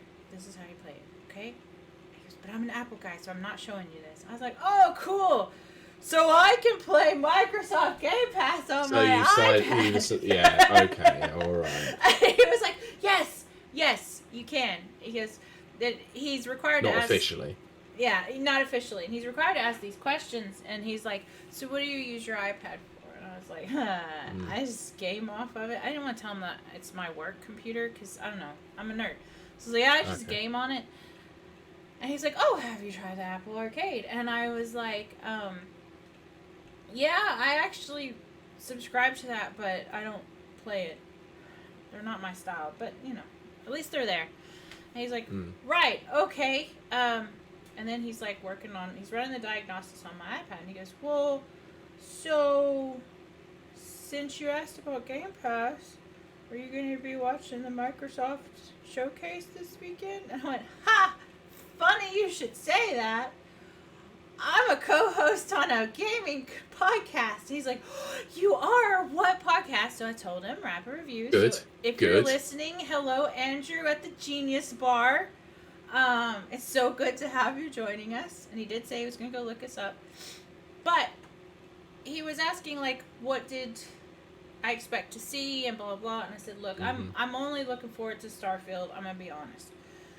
And he was like, "Oh, yeah." And then he asked about Apple's new VR thing. And I was like, I didn't want to tell him I can't do VR because it gets complicated. I'm not embarrassed or anything. It's just a complicated story to go, "I have weird eyes. I can't do VR." So I'm just like, I'll see when it comes out. But then he was like, "So what are you looking forward to?" And so Fable was one of the topics that came up. I told you it would all connect around. Yeah. I'm trying to avoid chat right now. And so we were talking about Fable, and it was the same thing. It was like, see, I'm a master at segues. The last trailer we had was 3 years ago, and it was like a bullfrog eating a butterfly. If I remember. A fairy, actually. Yeah, of course it was a fairy, Pete. Dadgummit, I said the wrong thing. He probably thinks I'm a fake gamer girl now. Yeah, probably. Anyway. I mean, most let's be honest, most guys think most girls are They fake do. gamers, so let's be Yeah, honest. like you hear on Twitter, well, used to when I was on Twitter, girls would be like, "Oh, and this guy asked me, did I know blah blah blah," and you kind of roll your eyes, or at least your first instinct Yeah. is to roll your eyes. But no, I actually do get quizzed a lot on To my be honest gamer with you, knowledge. there So. was there was someone roaming around work today wearing a Metallica t-shirt, and it looked like one of those Oh! kind of Metallica t-shirts that you get in like Like, Primark or something. yes, yes. So Part of me was tempted to go. I was like, "What's your favorite album?" name the last 3 albums. No, I just wanted to go. What's your favorite album? Yeah. Because No, then it doesn't feel like that whole. Oh yeah, I'm pop quizzing. I mean, if I'm very honest, and we will get back to this, I promise. If I'm very honest, I do run into guys a lot who are like, "Oh, I have a PlayStation, or I have an Xbox." Instantly I'm like, okay, maybe I can actually establish a connection with another human being. Not so fast. Because they'll be like, oh, well, I only play, like, Call of Duty, like, once every few months. And I only play, this game or that. I'm like, oh, so you're not a gamer. And they're like, well, what does that mean? And I'm like, you're just not as cool as me. Yeah. Fair enough. They're just gamer boys. They're fake gamer boys. Anyway. Look, they play FIFA, they play cards, and all that. That's fine. Look, it's up to. Sinjo Yeah, says I only only play Madden. Yeah. Exactly. Yeah. See, Nana, I always get there. There's always a reason for my ramblings. There's always a detour, though. Yes. Yeah. Let's continue on. We shall, yeah. So let's just say mildly disappointing with Fable. Yes. So next up was South of Midnight. This was a cinematic reveal trailer. This was unfortunately another issue that was plagued by Fable. No release date, no. I think it just flew by me because I don't remember that. This was the one that had the weird skull playing guitar player. Right. Okay. It had a very interesting art style, let's say, but yeah, it didn't blow me away or anything. No, definitely not. Let's move on then. So next up we had Ubisoft revealing Star Wars Outlaws cinematic reveal trailer. I love that trailer. What did you think, Pete? Cinematic reveal trailer. Now, no gameplay. Luckily enough, the Ubisoft Forward event happened not long afterward, or a couple of days afterwards, I think. So they did say they were showing more there. Gameplay as well. Fine. No issue with that. As a reveal trailer, fine. But I still would like to see a bit more with it. This is Pete. He wants gameplay. Yes, I do. I also have a big concern about this entire show that I'll discuss at the very end. But we'll get to that. Okay. Let's do this. So, next up, 33 Immortals. Yes, Sencho, I am getting to that. It looked okay. It looked like an interesting concept, a 33-player co-op game. Yeah. It felt familiar, though. Like, there was something else that did that. Not to refer to Fable again, but there's like a Peter Molyneux multiplayer or something that, I don't know. This is back in the day. I have no idea, anyway. Yeah, but it just felt like that. Yeah, anyway. Right, next up, Payday 3. Yes! Now, this one was different because they did actually have gameplay. The first friggin' time that we had gameplay in this whole show. I'm not gonna lie, I thought we were already on Payday 3. But you know why I probably thought that? Because my favorite game ever, Goat Simulator, and no, I'm talking about Goat Simulator, the original. Yes. Has a Payday DLC. Oh, okay. And my brain must have been like, this Goat Simulator Payday DLC is so good, it's Payday 3. You do get to rob the bank and everything. You get to rob the bank as a freaking emu in Goat Simulator. Awesome. And as a dolphin. You can do it as... Okay, stop talking about Goat Simulator. Yeah. I love Goat Simulator! So what I know of Payday, because I've never played them, this trailer was not indicative in any way of what Payday really... I mean, It's It was a bit more teaser. action-based than it probably should have been, because there's a lot more meticulous planning when it comes to this sort of stuff, isn't there? There is. The thing. Okay, so the. I can Mhm. understand why they chose this as an angle, because meticulous planning is not something that fits It well in a trailer. it's not. And if I'm honest, Pete, if you have you ever done the GTA heists, Of course I have. GTA Online, yeah, Well, it's you play heists in the main well, that's story, but true. the You do. online ones, They're a little more detailed online, but I really mean the in story ones are probably yeah. the most closest analog. So, Payday's really fun. It is more of a believe it or not, and you're not going to believe me if you're a listener and a watcher. Payday's a kind of cerebral game. It's a strategy game. It just is. I Okay. mean, there's a formula, and once you figure out the formula, it's kind of samey all the way through. But if you like the GTA heists, you're gonna like Payday. I'm just surprised. I really thought Payday 3 was already a thing. I thought we were on like So Payday 4. So. no, I knew it was coming. I just knew it had been delayed, I think. Yeah, So it had been this is due delayed. to come. Yeah, 21st of September this year. I believe it is also coming to Game Pass. So me and Man, you are getting on this and I was playing it. gonna say my September is booked up solid, Well, it will which we'll be. be Yeah, talking we'll about. discuss that. I know. I know. Right. So to the next up was the worst kept secret beforehand, Yes. because thanks Atlas, you pair of idiots. Yes. Um, Persona 3 Reload. So this is coming early to 2024. This is a remake of Persona 3. Which, okay, very briefly, because we do need to move on, especially to We the do. next one. But Oh yeah. yeah. So Persona 3 is supposedly, and then I think you may have played Persona, but I think Persona 3 is supposed to be the best Persona. So it's weird that they're doing a remake of it. I just. Not really, considering that they've, you know, they When did they it out on have like Wii U technically or something? remade before, where they've done Persona Yeah. 3 Fez, I think it was, which Yes. was on the PSP. They've Yes. done Persona 4 Wasn't there? Golden as There well. was something on the Wii U, wasn't it? That was Shin Megami Tensei Cross Fire Emblem. That was yeah, Okay. slightly different Yeah, series, but but still yeah, made by a similar team. But yeah. yeah, so they have technically been remaking like some games in the series. See, yeah. I think, didn't they recently just do it with Shin Megami? I think, but I Yes, can't I think remember. they did. Yeah, but anyway, yeah, worst kept secret, because obviously Atlas are idiots by releasing it online a few days, deleting it. Did you also happen to hear that the social media manager for that? He got fired. Yeah, it's got announced by Atlas that they got fired for I'm that. gonna be honest. Oh, thank you, Nani. Yeah, Shin probably do Megami that. Tensei 3 got remastered. Okay. So yeah, it's not unusual for them to do it. Anyway, we need to move on. I'm going to rapid fire a few of these, but this next one will require a bit of discussion. Yes. Avowed. So this is Yes. Obsidian's next project, which is a fantasy RPG.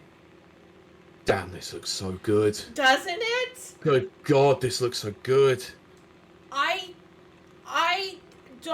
try so hard when it comes to Obsidian especially, and of course Bethesda secondly. Those are my two favorites. I just feel like this is gonna be New Vegas set in Skyrim land, and I'm gonna die and love it, and I will disappear from the face of the earth when this comes out. Yes. I just want this to work. Yes. 2024 release date for this one. Yeah. Not surprised though, to be honest. Okay, right. Let's rapid fire through a couple of these announcements. The first one, I do want to say this was probably one of the biggest surprises of the entire show. Right? The Sea of Thieves update Yeah. with Is it- Monkey Island. That's kind of okay. Okay, yes. See, I forget that people over here love Monkey Island. Monkey Island is freaking fantastic. Yes. I forget that every time because in America it doesn't have the same No. cult following. Yeah. My roommate or whatever, he Monkey Island is just it. Like It's you play that theme superb. music, Love and it. yeah, he just like, oh my gosh, Yeah. he just dies in a puddle right there. Yeah, honestly, as soon as they kicked into it, I knew exactly what See, was coming. I see, was just like, this is friggin' awesome, though. It was yeah. awesome just seeing LeChuck again. See, oh my Do you gosh, know you sound just like him. the best part of the whole damn thing? This is a free DLC. That is the way. That is the way. No, that is Microsoft should be doing that. Yeah, agreed. July 20th for this, so Sea of Thieves fans, set sail again. Yep. I do really So- like Sea of Thieves. I just don't play it enough. I haven't want played to it play it, forever. but the thing is that people, people are probably overpowered on. Well, that's kind of my thing. Like I've said, and we are quickly moving on, but I've said it many times. I don't hate multiplayer games. I'm very uncomfortable with strangers. Yeah. I like to have a Yeah. friend group and we play. Well, you know? Yeah, I'd play it with you and a Mm-hmm. few others if we could, but I think everyone's just going to be too overpowered, and so Yeah. it's a bit of a shame. Yeah. I liked the look of it when Rare first revealed it, but it did not do well on release.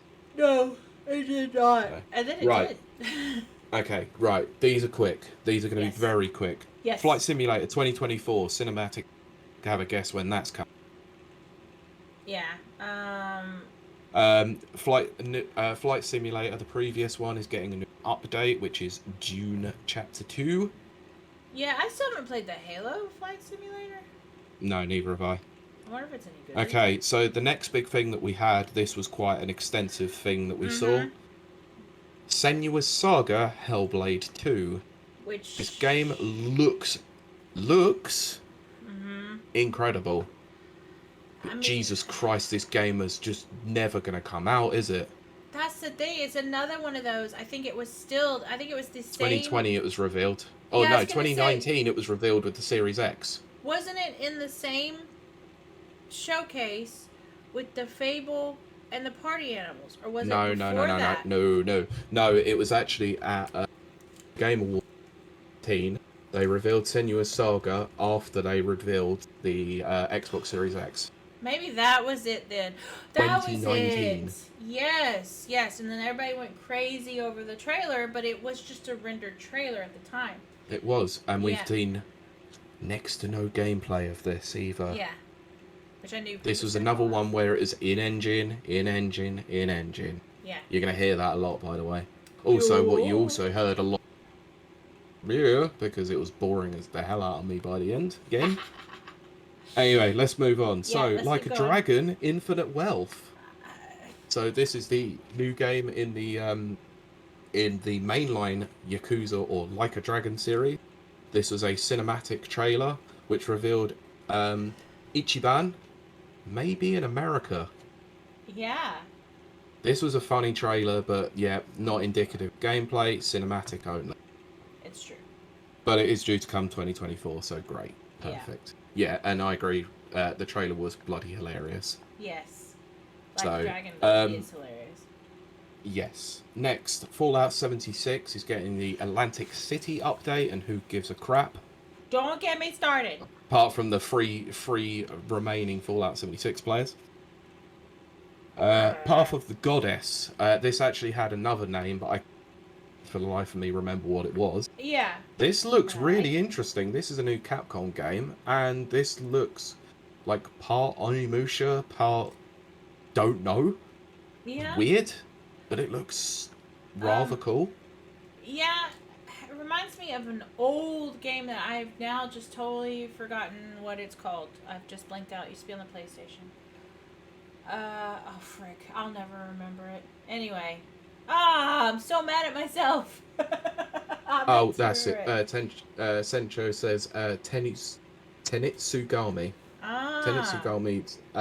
Yeah, so part Okami, part Onimusha. I wish I could remember the other thing, but yes, Okami is a huge influence on this. Yes, so Capcom did us right, thank you, because gameplay trailer, There you go. and it's coming in Pete's 2024, I believe.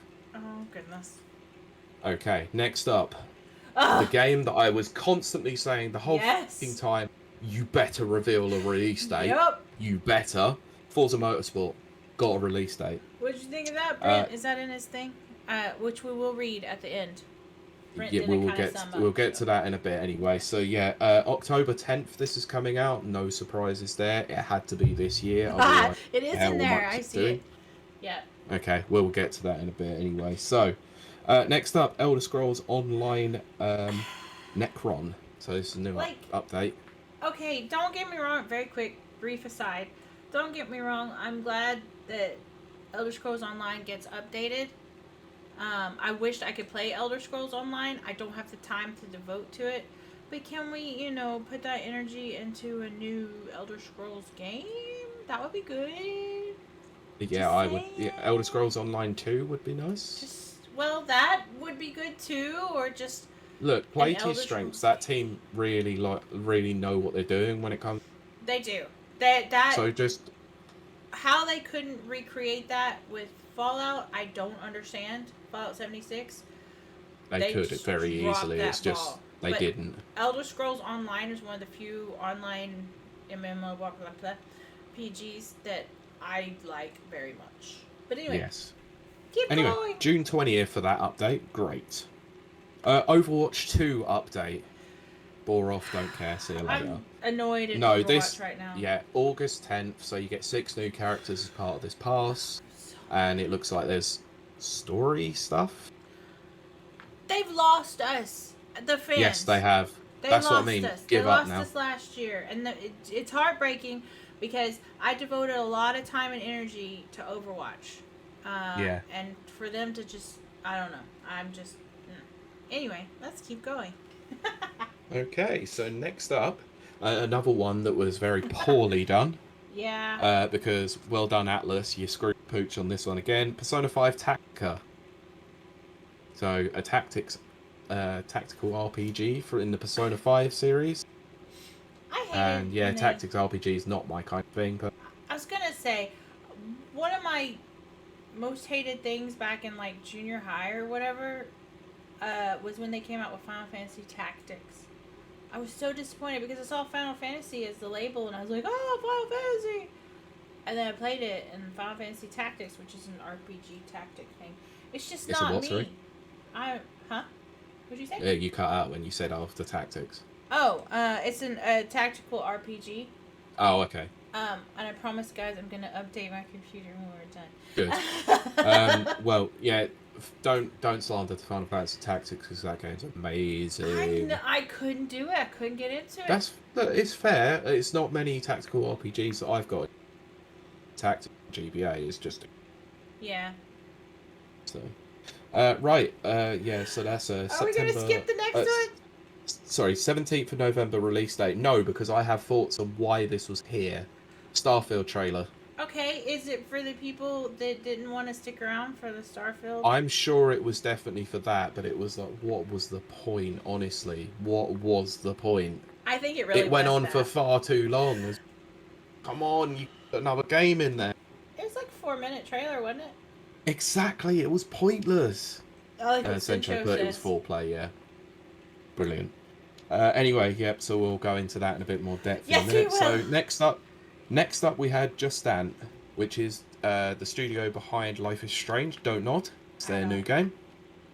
I don't care. This was an in-engine trailer and it's coming full free. I don't care. Next up we had a game called Still Wakes the Deep, which is a 2024 game. Don't know much else about that. I didn't stop at this point. I stopped making too many notes. Next up, Dungeons of Hinterberg. Didn't really know much about this one, if I'm honest. I mean, maybe when it's on Game Pass, I'll do it. Well, I think all of these are coming to Game Pass anyway. Yeah, so 2024 for that one. Still Wakes the Deep was 2024 as well. Right, next up we had Keanu Reeves being Keanu Reeves because Cyberpunk 2077 Phantom Liberty DLC was shown. For a game that is already out and it's getting DLC expansion, why was no gameplay shown of this new expansion?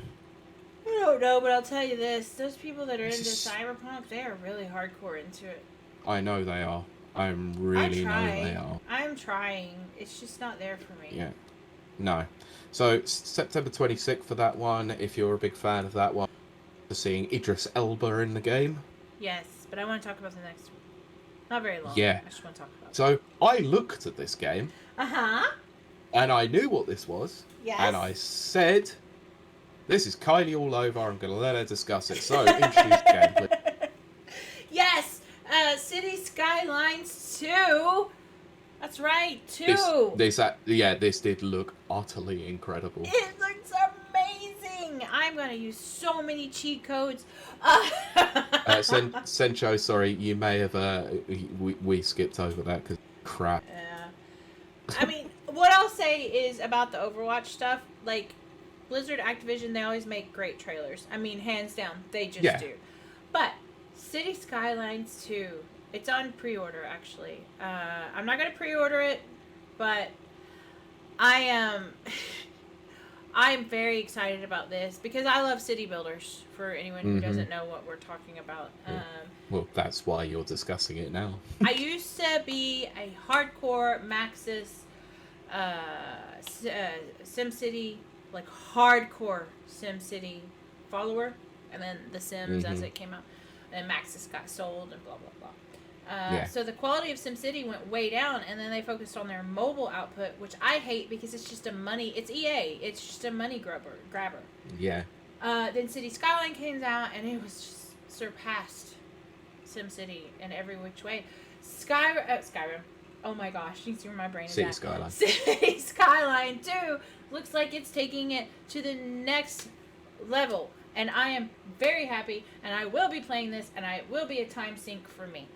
So, there we go. And with it being announced on the Xbox Showcase means it's Game Pass, and that means I'm playing it. Yeah.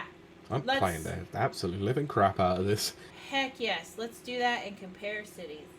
Let's do so. So October 24th, we'll be there. We will be there. I know what I'll be doing Halloween. I'll be playing City Skylines. Anyway, yes.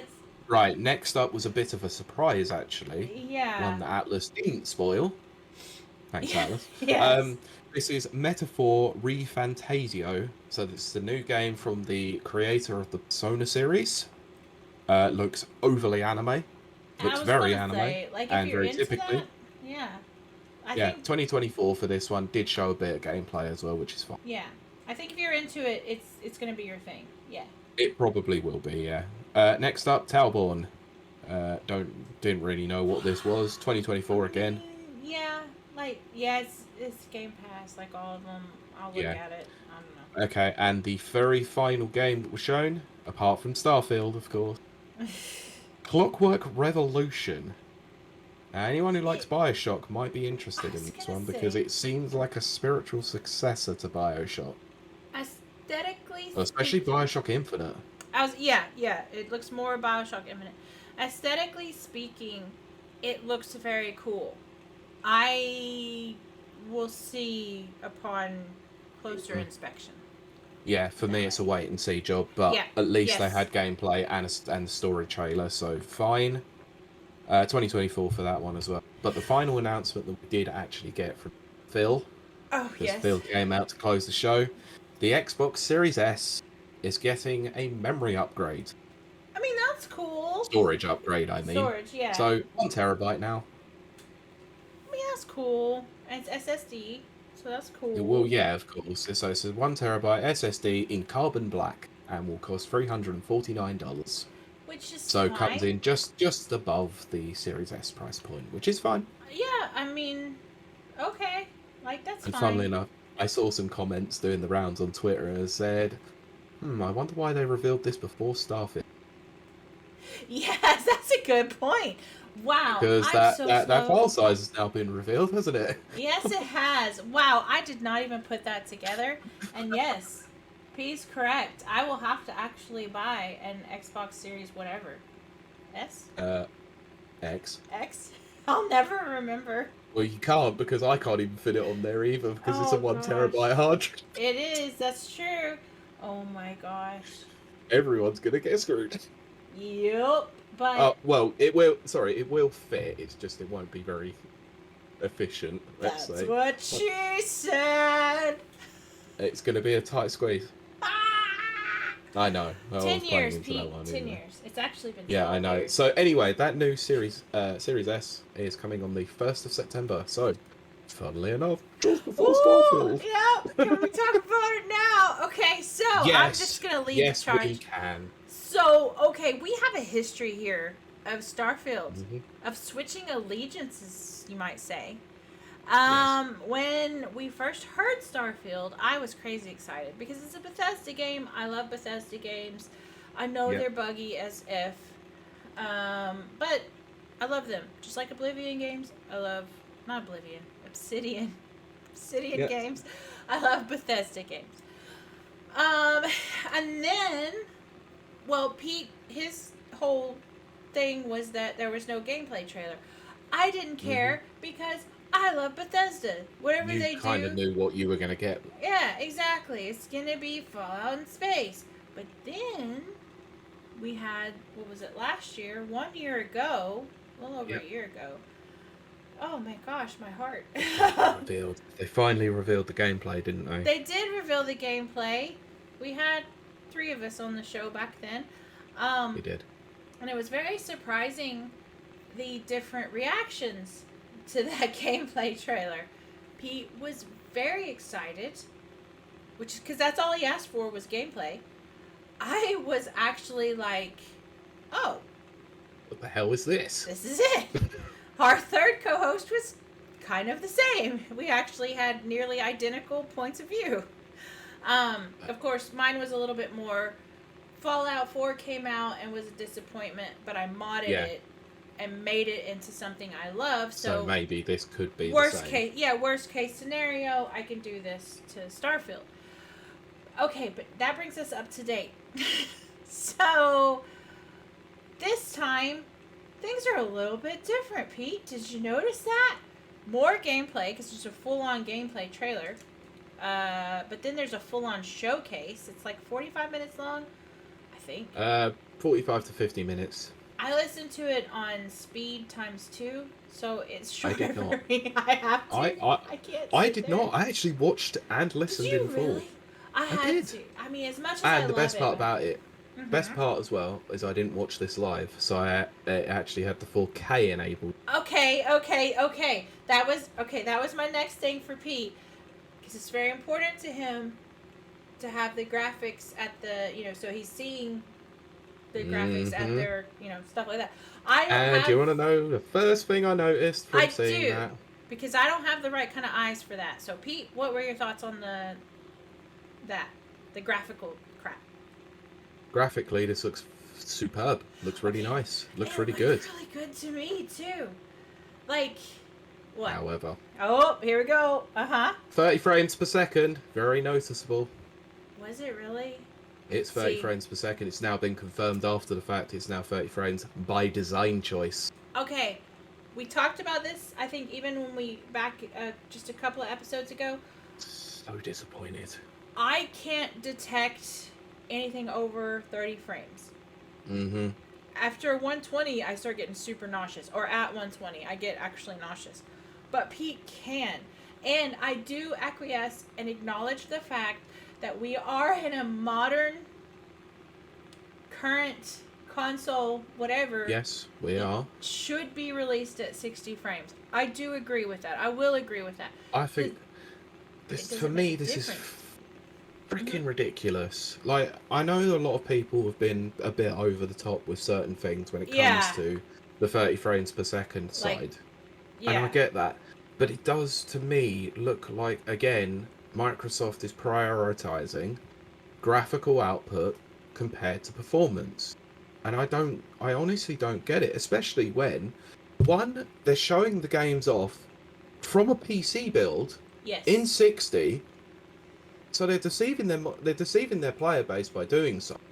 Because then they have to come out of the fact as 30 frames per second on the console, locked. I may have a patch like later on, but it's the fact that Phil and Todd were both sat there going, "This is by design choice. This is by design," and they really thought they weren't going to get a kickback for this. I'm sorry, but the fact that when 2019 came up, and they said 12 teraflops is the most powerful in the world, they guaranteed that 60 frames would be happening pretty much across the board, and they can't even do that. So they have lied to the consumers again about what they are actually offering. So that thing behind me, waste of time, waste of money. I'm probably going to sell it. I will I am admit, playing this game on PC because I can guarantee yeah. 60 on it. I have the advantage of not really being able to see the difference between 30 and 60. I know you may not think that's an advantage, but it is when you're a cheapskate. But having said that, I do actually understand Pete's point of view. As I just said, we're in modern consoles. Mm-hmm. They really should be released at a basis of 60 FPS. Again, it doesn't matter to me personally. I want to just stress that. But I also know that, come on now. So for me... I need to address a point that's in the chat. Brent, I'm aware that Forza Motorsport is going to be 4K 60 on Series X. I'm aware of that. I'm glad that they're doing that because it seems to me like Turn 10 actually know what they're doing with the hardware. Bethesda don't, and that's the problem. Well, I mean, isn't it still the creation engine? But let's talk about that. And the other thing as well, why I'll bring up the 30 frames per second as a problem. Mm-hmm. So when you have 60 frames as your industry standard, yes, which it should if you dip below 60 and you get 40 frames, you've still got a bit of a barrier there to go as low as 30 and still be somewhat playable. Right? Mm-hmm. So 40 frames, not great. 45, not great either, but it's still playable. Like, because that's what you're essentially getting on Steam Deck at the moment. Yes, yeah. Now, if you're optimizing your game to work at 30 frames per second, any frame drops that happen from that, it is so noticeable. Yeah. And it will become a chugging mess, and you will barely be able to play it. It will be a nightmare. So, this is the biggest problem that Bethesda now have with Starfield. By confirming this fact outright now, they have to make sure that this game is perfectly optimized. Otherwise, oh boy, is this going to be an utter shit show. I definitely think they're going to be patches galore because it is Bethesda. Let's not kid ourselves. I know I'm a Bethesda fangirl. The part that I'm excited for is as follows. The expansive universe, of course. Mm-hmm. Yeah, I made notes about these, so should we cover these in a little bit of detail? Yeah. Okay, let me go over these as so it sort of stopped after a while. So we had the intro by Todd Tapp. We then got an in-engine gameplay demonstration where they were doing some exploration, and this is where I noticed 30 because I wasn't on the stream version of the uploaded version. They confirmed that there are going to be 1,000 planets. So they would already confirmed that, which is great. Great amount of variety in what looks like the eco. Fantastic. So they also confirmed that they've got a new animation system in place for this game. So it's something they've done completely different from any other Bethesda game. Like with Skyrim, like with Fallout, this also play and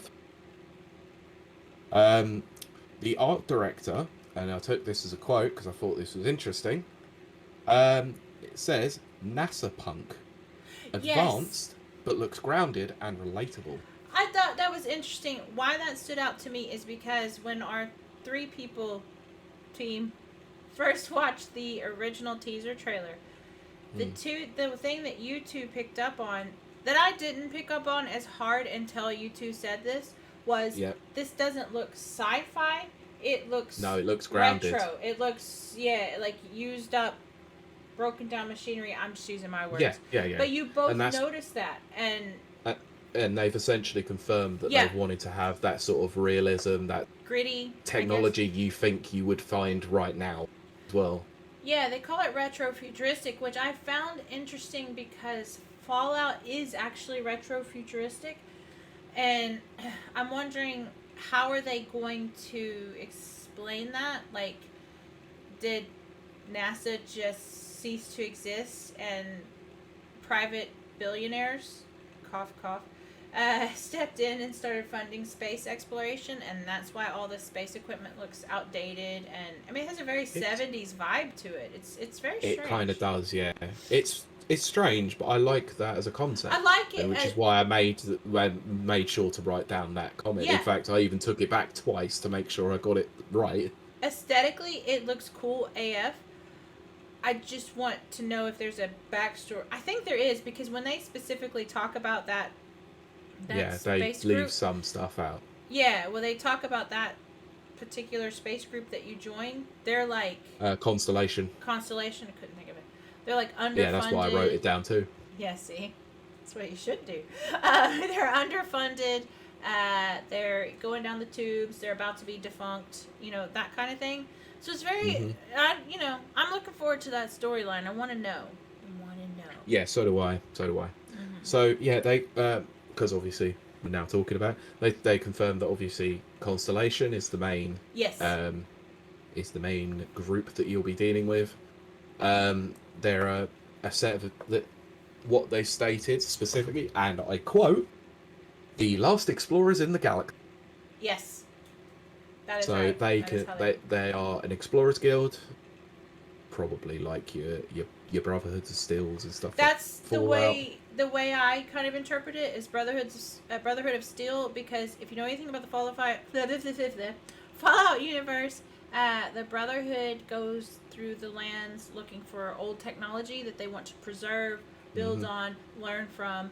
That's the kind of vibe I get from this Constellation group. So I didn't actually know that you were going to compare them to the yeah, Brotherhood of Steel yep. exactly. I just said as the example. No, that is exactly when I was watching the trailer. That's the very Sure. good. Pete read my mind. That was the first one that came to mind, because they're going out. They're looking for the artifact, but they're looking for artifacts in general. That's exactly what the Brotherhood of Steel does Yeah. in the Fallout universe. So, yeah. So a lot of this they showed quite a few excursions, a few bits of Yes. gameplay. They showed obviously that you can get your ship and entering light Yeah. speed. Moving galaxy to galaxy. Showed the upgrade system to the ships. I do want to talk. Well, it's probably on your list. Um, the upgrades are awesome. I'm into that. We're getting to that. We're getting to that. I'll Okay, get because I into want to that. talk about So companions too. we will get to that in a Okay. moment as well. I Okay. just wanted funnily, so they showed off obviously the actual gameplay of it. They showed a Yes. bit of the combat. They showed a few encounters, a few various areas, resource management. It's very Bethesda. It just is. UI menus, Mm-hmm. stuff like that. Character Um, creator. we'll get into the character creator in a second. I'm just talking general gameplay here. It's very For me, Bethesda. It is very for Bethesda. me, it looked very Bethesda. Hmm. Um, but it did look like they might have tightened it a little Right. bit of it up a little. Yeah, like it is a The modern Bethesda, but it's still Yeah, the Bethesda. only thing I would say about this, and I went back and watched it again, the NPCs don't particularly react too well to you. So that might get patched later I on. think It could so. be an early build, but the AI of the NPC or the enemies was not exactly intuitive. Yeah, and that is one thing that way back when we watched the other showcase, Hmm. they mentioned that that was something they were striving Oh, for was yeah, intelligent AI. yeah, So hopefully that will be patched, because you're right. yeah. Yeah. Yeah, then they started showing off vistas, the new lighting, Yep. The lighting and looks great. how the environment's going to react and the position of the sun to the Yep. galaxy. And holy Jesus, like so much thought has gone into it, and I can respect that. The difference between what we saw 1 year ago, almost exactly, I want to cry, um, and Night now, and day difference, isn't it? yeah, that's a year has like flown by. It's crazy to think about. I know. Um, but what we saw a year ago was almost drab, Yeah. kind of lifeless. That was one thing that me and someone else had a big complaint about, was it was just lifeless and dead, and even the NPCs that you talk to are just like dra dra dra dra. It was just bleh. They have gone in and added lighting, colors, textures, and stuff that weren't there. Yeah, it's for me. It's the ecosystem side of Mm-hmm. things as well. They've Like where there was added life. Yeah. that the sun means that you'll get darkness on certain parts of the planet. Ice effects might happen. You know, plant life and Mm-hmm. wildlife might come out at certain periods of time as a result of it. And I just cool detail to take into effect. Yep. And Absolutely. in case you haven't realised, I might have problems with the 30 frames, but I'm probably still going to play it Oh because it yeah, still you're gonna looks play it. freaking incredible. You're gonna play it because we're going to do a show on it. No, I was gonna play it anyway. I really Yes. was. Like the 30 frames is a disappointment, but like I said, I'm just gonna play it Yeah. instead. But I would like to know, like, it's good for our listeners, watchers, to get your point of view because when I play it, I mean, regardless of Yeah, narrative and all that stuff, yeah, you can do it's not narrative gonna. and stuff like that. Yeah, because the 30 frames, whatever, is not gonna even Yeah, register in my brain. I will. Whereas I will Pete's. gladly play it on Series X as well, just to confirm that it still runs like crap. Yeah, see, Pete will be able to tell all of y'all that stuff. My poor strange eyes. Yeah. But yeah, what can we talk about next? Because I want to talk about stuff. Right. Next up, character creator. Yes. So they went into depth about the character creator. We all know that Bethesda absolutely loves a character creator. And So do I. I would say probably one of the industry standards for character creators. Yes. So, so they confirmed that there are 40 presets in this Yes, game. there are. Which is And they're the. and they 3D scanned actual humans for those 40 I presets. was I was getting to that. Sorry, I'm so excited. There was 40 presets, so you pick one as your basis. Yes. Full customization available. Yes, you are correct. They did scan in a lot of human beings to get as many skin colors, skin types, looks and feels, genders, identities. So I can the have amount of my work that's slanty gone eyes into it with my white is people. just completely crazy. I am so excited about this. I mean, look, I don't think anything's ever going to beat Saints Row character creator having a default character that's just me. That was so cool. Having said that, this character, okay, Fallout 4's character creator was really cool. I can't deny that. Like, my problems with the game notwithstanding, the character creator, I spent like an hour in that. Because you could do everything from like smooshing your cheekbones up, to ears. I can make my pointy ears, to just everything. Mm. This one looks so advanced. I am not joking. I will probably spend at least an hour in the character creator. That's at least. I'm not ashamed of that. I love character creators.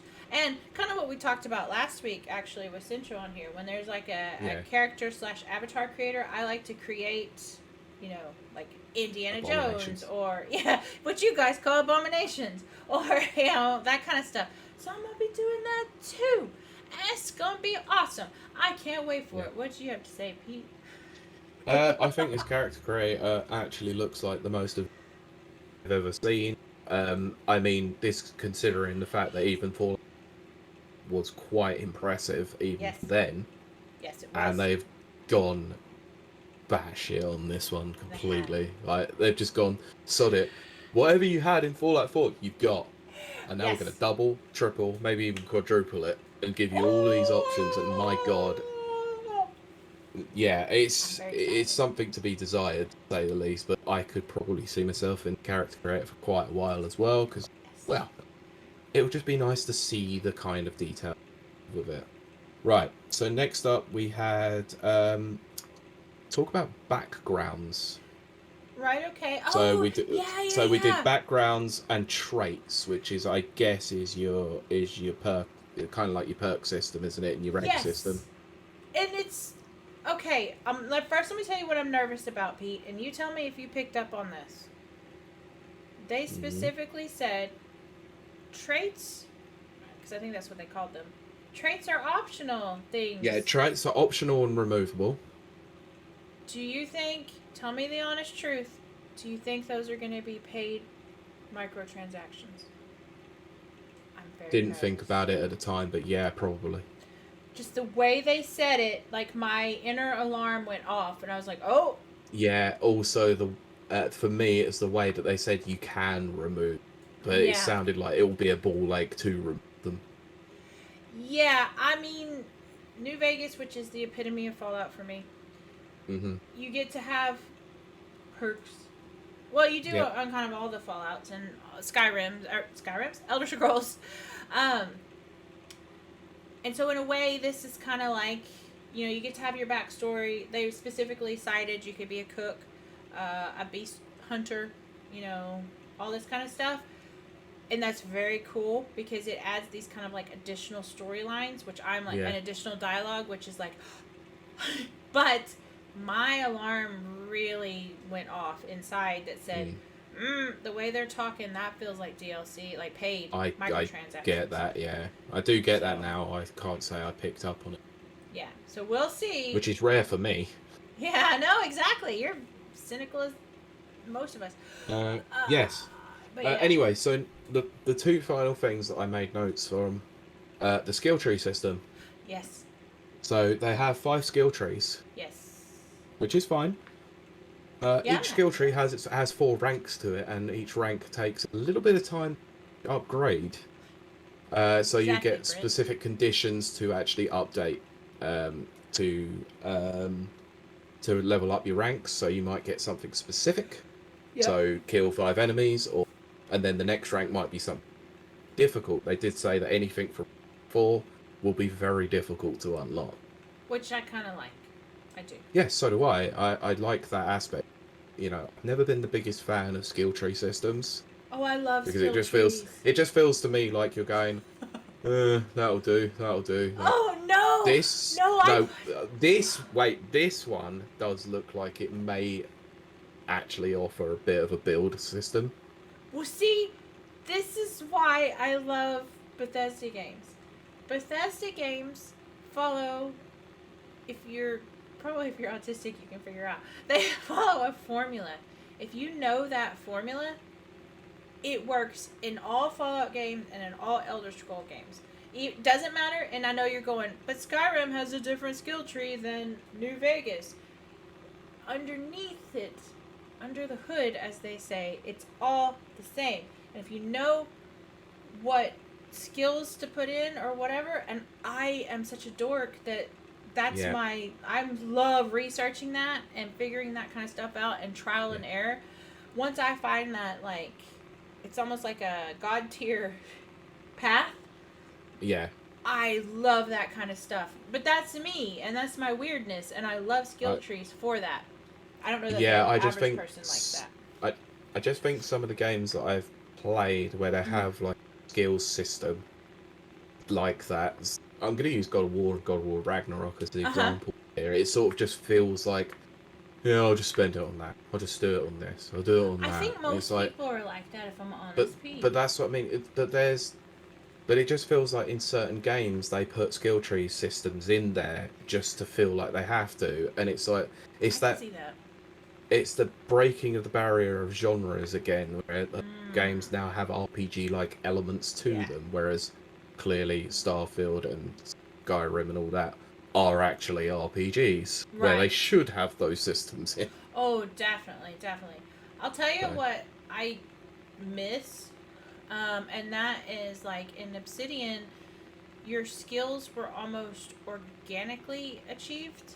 Like, you could get the acrobatic skill just by jumping while you walk, because everyone jumps while they walk.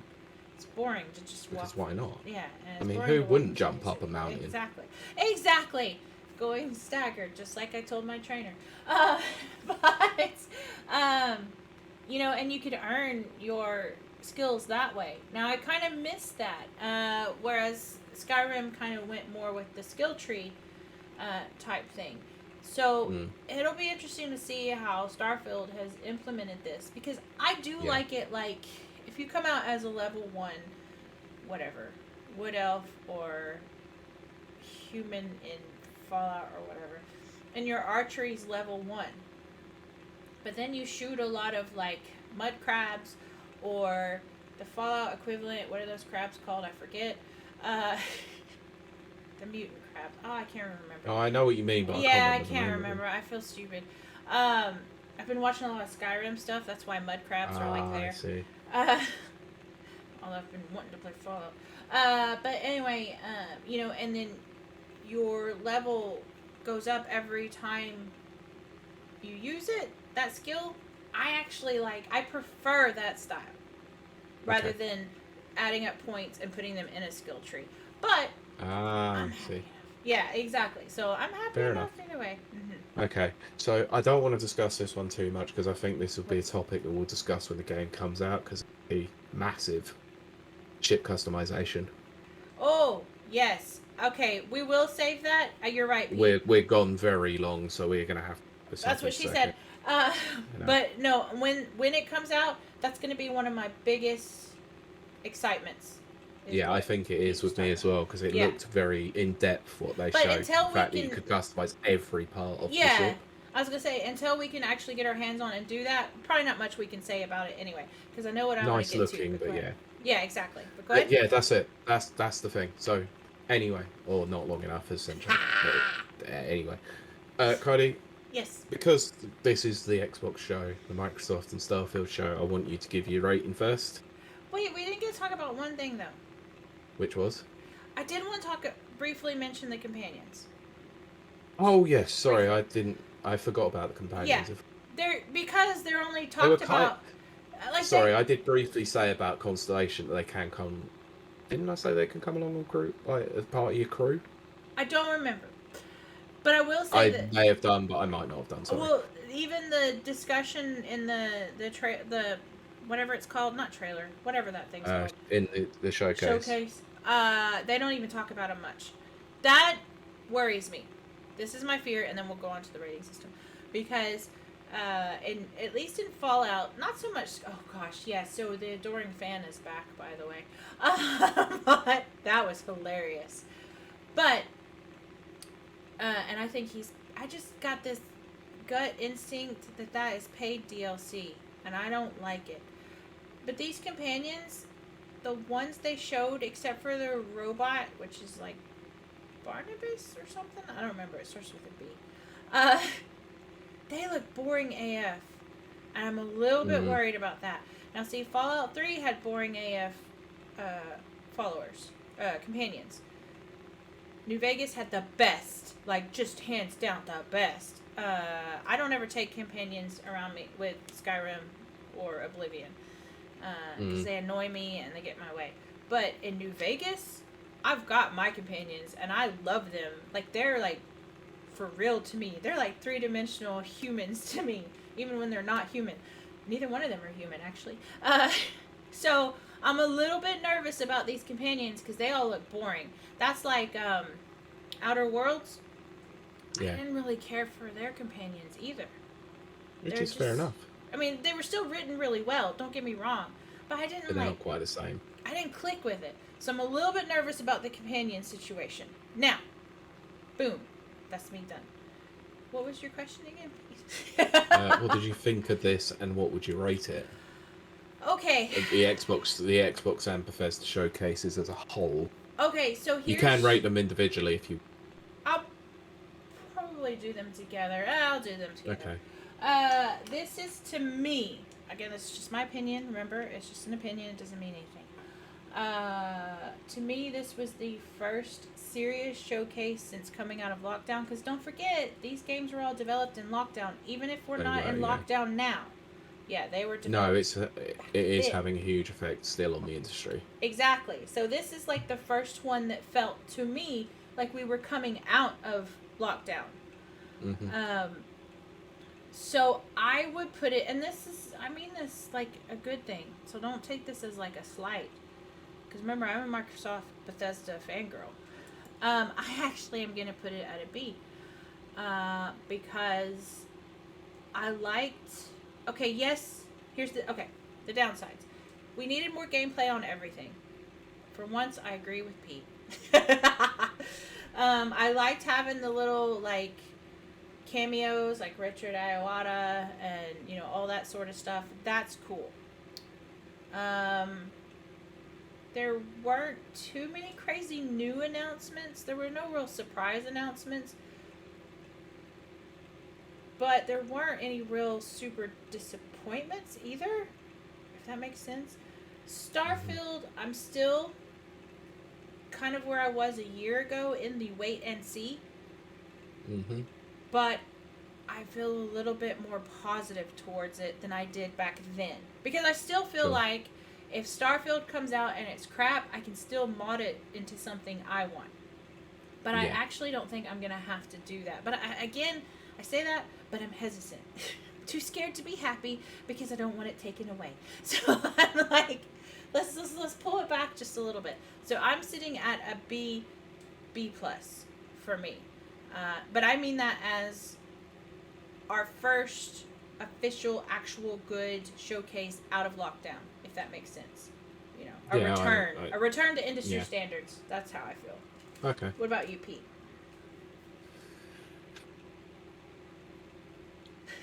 I'm wondering whether or not I rate this a C minus. Oh, yeah. I'm probably going to go with a C because I think Starfield probably redeemed it quite a lot. Right. Okay. Whilst I was massively, and I mean massively, disappointed to physically see that it was 30. Oh, that's right. I forgot. Yes, of course. Everything surrounding the game still incredibly hyped, and my tone has changed. Reveal even a year ago. I still think this looks incredible. Mm-hmm. So, for me to be sold on it, even now, it's quite rare. So I'm 100% sold. Mm-hmm. The fact that it's on Game Pass does also help with that matter as well. Yes. However. Uh-huh. And look, I'm not here to make friends. I'm not here to. We give our opinions. That's it. I'm here to give my honest opinion. Yep. This was a crappy showcase for Xbox. This was awful, in fact. Really? Whilst it had some really good announcements, you know, Forza Motorsport's looking good. You know, the Sea of Thieves and Monkey Island stuff was a nice surprise. The fact of the matter is that Xbox had a particularly poor couple of years. It did. I will agree with you. And they filled this entire show with nearly everything next year. They've given us nothing but Starfield and Forza Motorsports and a couple of little things to keep everyone wanting to play an Xbox in 2023 when the vast majority and my ranting my Xbox are mostly true.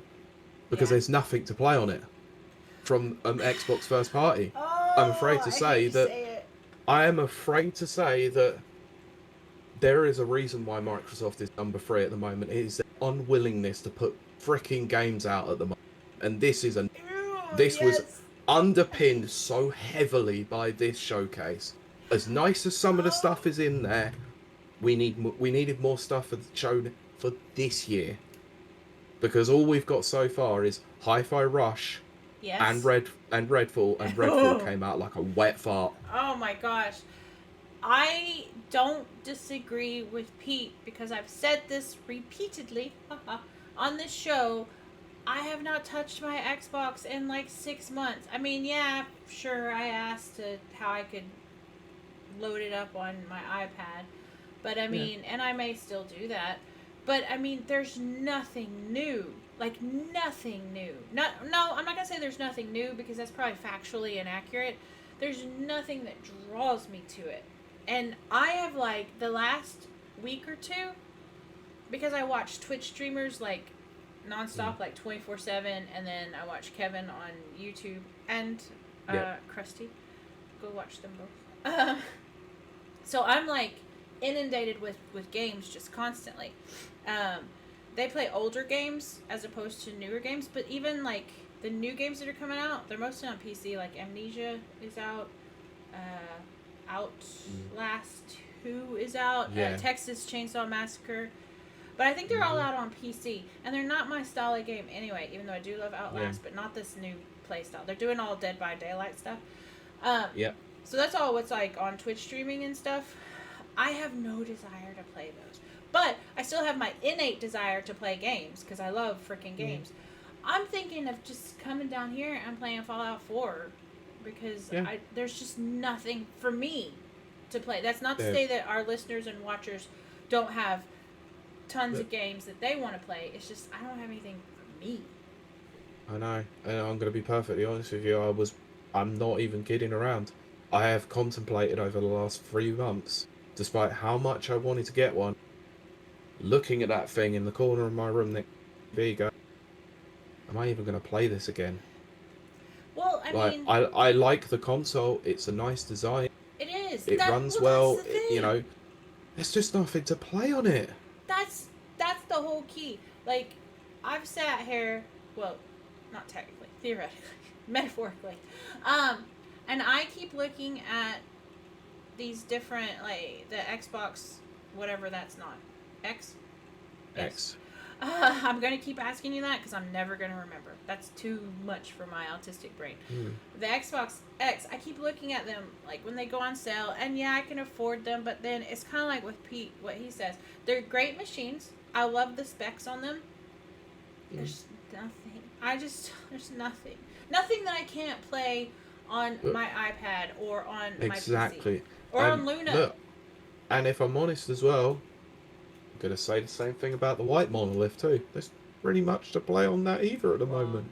Yeah. This generation has been appalling so far. We have mentioned that. I know I have, but I'm pretty sure we've mentioned this before on the show.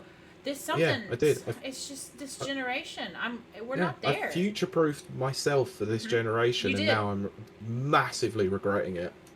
And I am such a cheapskate. I haven't done anything with it. That's it. That's what I have. That. And now Luna. Look, that's it. Look, I'm glad I played Halo. I'm glad I played God of War Ragnarok on PS5. I'm glad I've played certain games on them.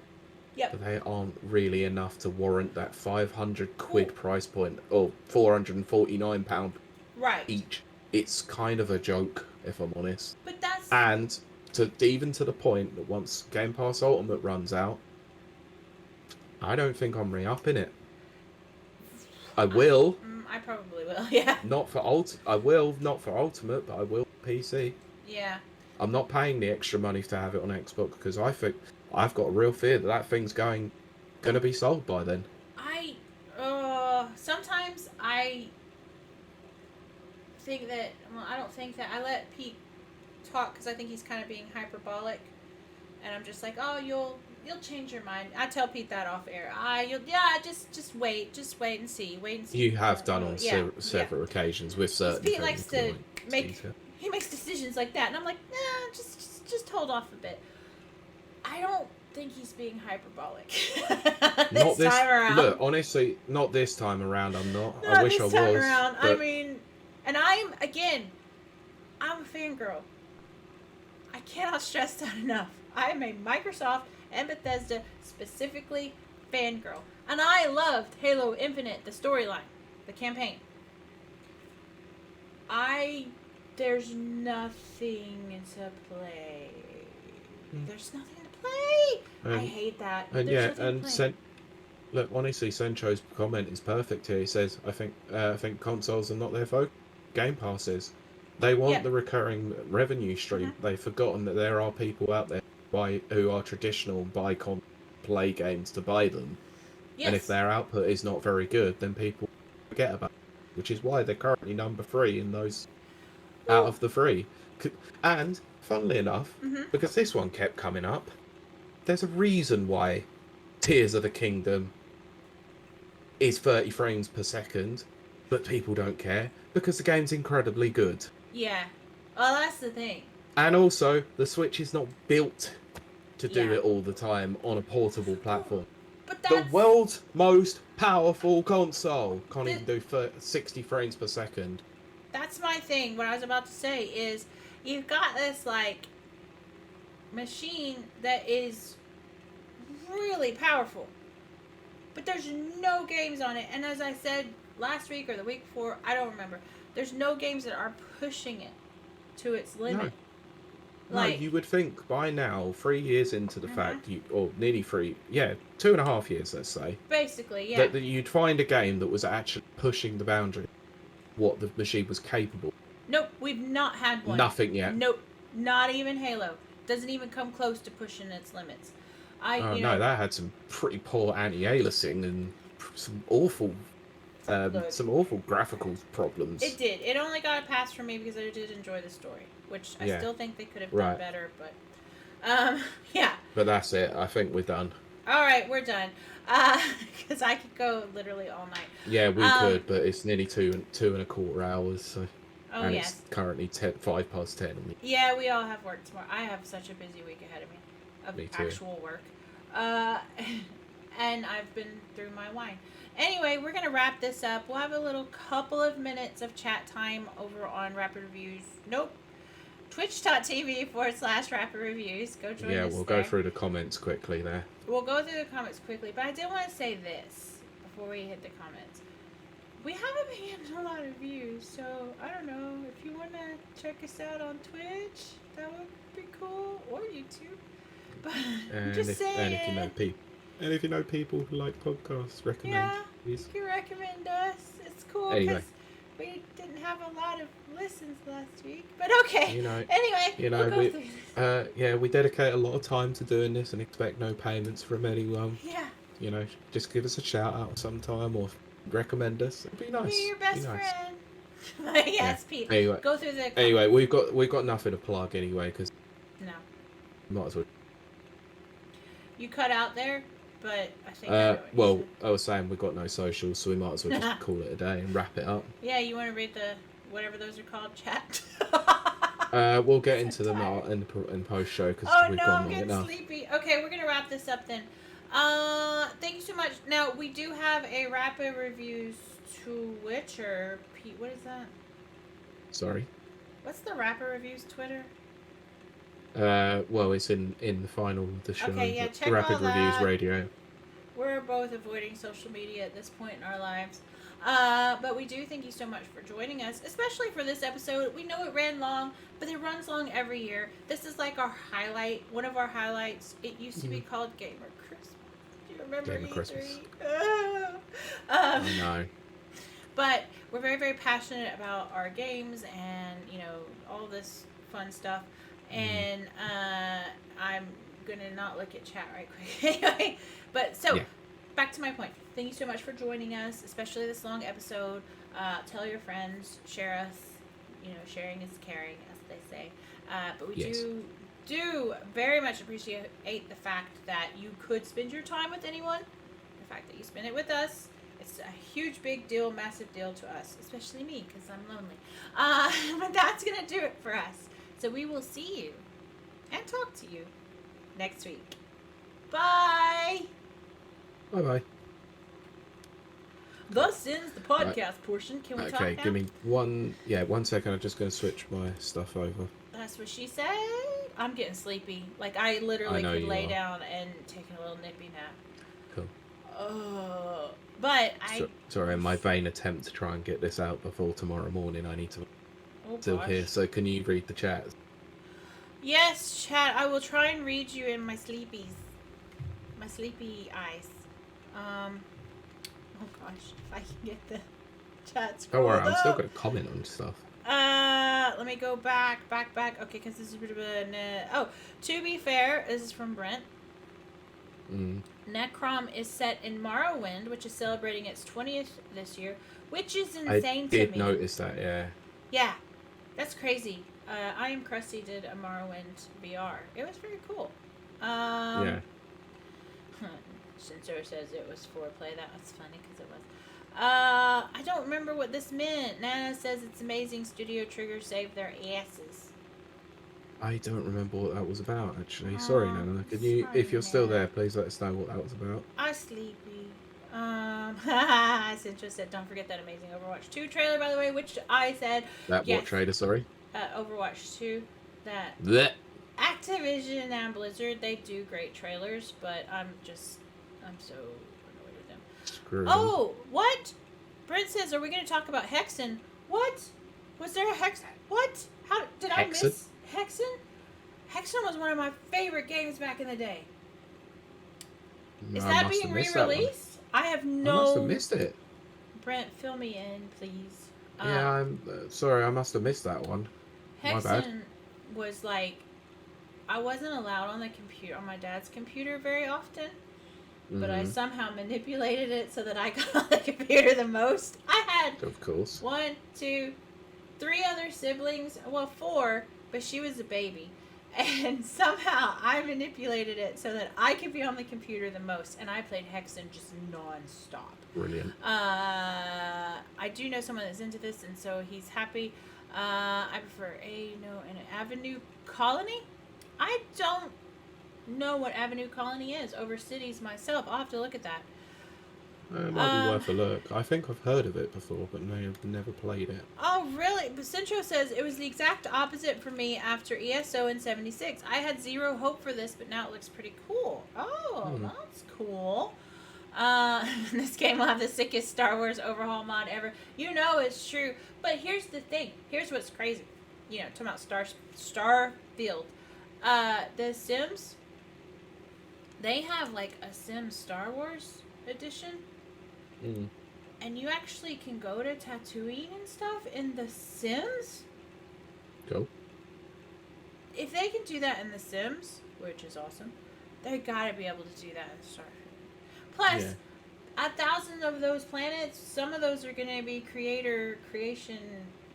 whatever Bethesda's modding community is called. I'm so sleepy. People are gonna be modding those planets. It's gonna be like a planet full of dog poop. This planet is Star Trek. This planet is Star Wars. This one is a planet full of people who only like the color orange. I can't wait. I am so excited. Not only 30 FPS, but probably also 65 FOV. What is that? What is FOV? Field of vision, I think. Oh, which makes me motion sick as hell. Yeah, I'm with you on that. Or field of view, something like that. Yeah, I know what you meant. Field of view. I had to change my field of view on Destiny because I was so sick. Then Brent said, I scrolled up. I think Starfield is too big. Really? I will spend so much time creating a character. Yes. Customizing my ship. Yes. And modding my weapons that I will never have time to actually play the game. Brent, I'm with you there. That will be me. That's everyone, just like in Skyrim, says Cincho. Yes, exactly. Okay, we read that in chat. Cincho says SNES had 60 for most games, never mind modern consoles. Did it really? Unless, of course, you lived in the UK and the PAL region where it was 50. Right. Stupid That's butts. An insanely crazy thing. But I didn't know that about SNES. Mm. Yeah, that's why you had the 60 hertz option, because that was what it stood for. Oh, right, yeah. Huh. That's kind of crazy. Yeah, it's strange that, right? It is. Almost like, we've been doing it for years, and yet now it's become... That's why I said, I'm so sleepy, that it should be a default at this point. 60, not 30. Look, if 30 ever becomes the actual default, then I'm giving up gaming. Yeah. Yeah, but the annoying thing is that I saw it because I was curious to find out. I had a look this morning to see what the discourse was, and obviously 30 frames per second was trending on Twitter. Well, yeah. So, but a lot of the discourse was, oh, this game's going to suck because it's 30 frames. No, it's not going to suck just because it's 30 frames. It's kind of shite that it is. But then you got a load of idiots turning around and going, well, it's 30 frames, man. Yeah. Well, 30 frames matters because if you have frame drops, then the game's going to be unplayable. At least if you have it at 60, you have the leeway to go between 30 and still be reasonable. The first time I played Skyrim, I got it on day one release, my horse got stuck in the ground. Brilliant. So 30 dropped frame rates at 30 FPS isn't gonna bother me. But again, that's me. Yeah, everyone is different. I get that. I know not everyone is importance when it comes to frame rate. I am one of those people because the game ain't running for me. It ain't doing well. And then Central says actually wish Todd wasn't showing it. Oh, why? And Todd we trust. I love him. I didn't mind too much. I think this time, for once, it wasn't fake enthusiasm. He actually No, he's enthusiastic about not Starfield. fake. Todd's never No, fake. you know what I mean. Like when Oh, like they're it's hype? reveal, yeah, it Yeah. was like pretend hype. But this one, it was like, yeah, this has been a passion project for Yeah.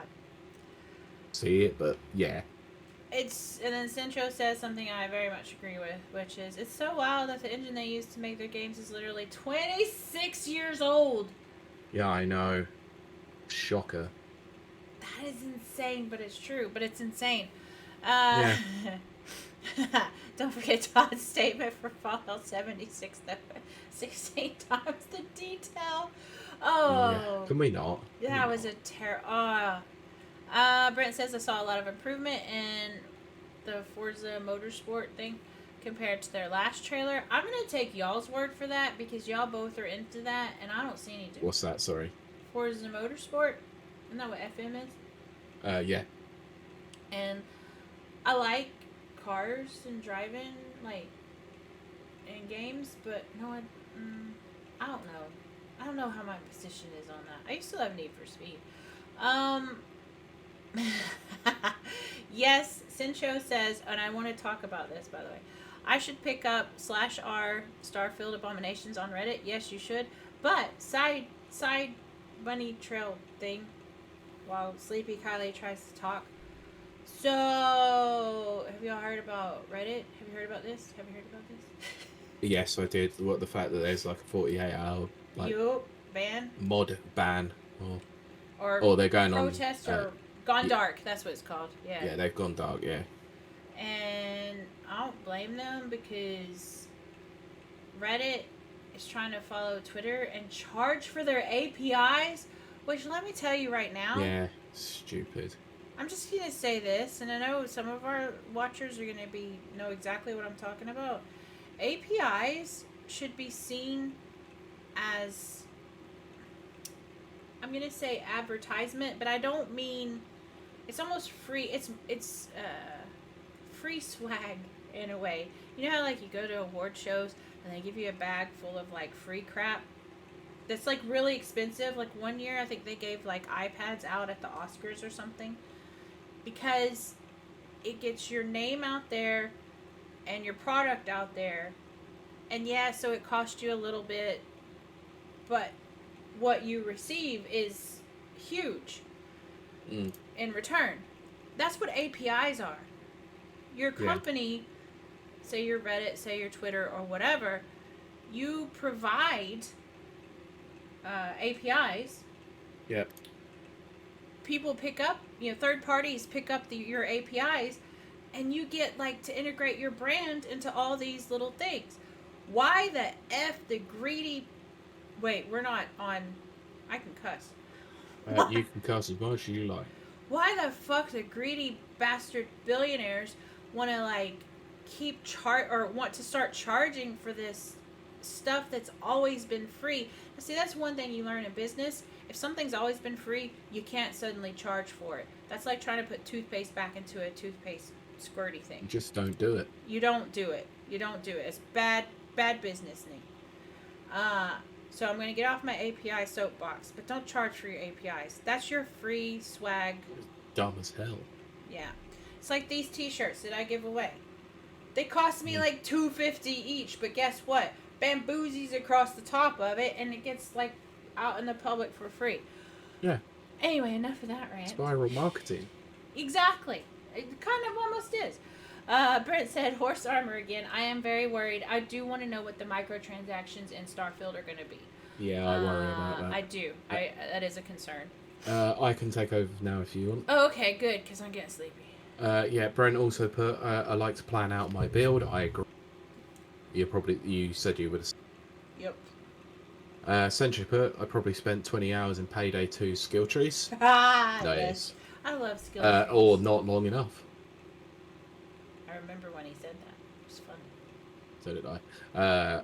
Yeah. Brent put, I put 8 things on my Xbox Bingo game card. All but Game Pass Shadow Drop came true. Oh. Very good. Yeah, I was surprised too, Brent. I thought anything would be shadow dropped. Yeah. Not necessarily Hi-Fi Rush level, but something. No, I thought the DLC or same. something. I did Yeah. think the same as well. I did think we were probably getting something. Yeah. Yeah. It was surprising we didn't, but hey. Hey ho. Next up, so Brent put, I am concerned about most games launching next year. Yes. Yeah, I went into a Yeah. big spiel about that. I'm not going to reiterate again. We've already read that one. Senjo put, they pulled out kind of like Nintendo. That's what she said. Yeah. I'm very And he put, that's what she said. Ha! So brilliant. Oh, don't know if you've seen this, by the way. Zazzy Beats says that she's not appearing in Deadpool 3. Wait, I missed it. Where are we at? No, this is not in the chat. Oh. It's something I've seen on Twitter. What'd you say? So Zazzy Beats says that she's not appearing in Deadpool 3. So I think that was who played Domino. It was. Yeah, so no Domino in the film. I'm kind of... I mean, don't get me wrong. I like their take on Domino. Deadpool 2 was lacking. Okay. Yeah, I didn't like Deadpool 2 either. It was my least favorite of the two. Okay. Anyway, so Brent put, sorry to distract you, I have gone back to older games lately, like Far Cry 3. Okay, my only problem, and I've said this before, because I've been actually thinking about Far Cry. Because something's come out, I think is it Amnesia? It might be Amnesia. Something's come out that has a very similar mechanic to Far Cry, where you can see, no, maybe it's Resident Evil. I don't remember. But your character holds open like a journal or whatever, and you can see their arm, and as you get, oh god, just bear with me, people, I'm very tired. As your health degrades, your arm gets all cut up and stuff. That's how you know your health is degrading. God, I think it is Amnesia. So that made me think of Far Cry. Far Cry, which is also available on Luna. Far Cry 3. I actually did not have a problem with the malaria pills and stuff like that. Or the shots or whatever it was, I don't remember. No, it was pills and then shots to make you better. We happy for you.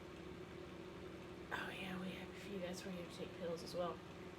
But my problem stems from the respawning of the bad guys in, like, you go to a base, you clear it out, you drive past the base, you have to drive back to get to your home base, so you pass this base that you've already claimed for your own, and the bad guys are there again. And it's like, Far Cry is nearly a perfect game for me. Except for that. Why would they respawn in like 2 minutes? It's weird. And I hate that. So that's my rant about Far Cry. Yay, Kylie sleepy rants. Keep going, Pete. Cool. I did shout you guys out on my grid ramble, actually. Oh, was that? Oh. Thank you. Yay. What is that? No, I'm not sure, but I'll have to check it out now. Okay.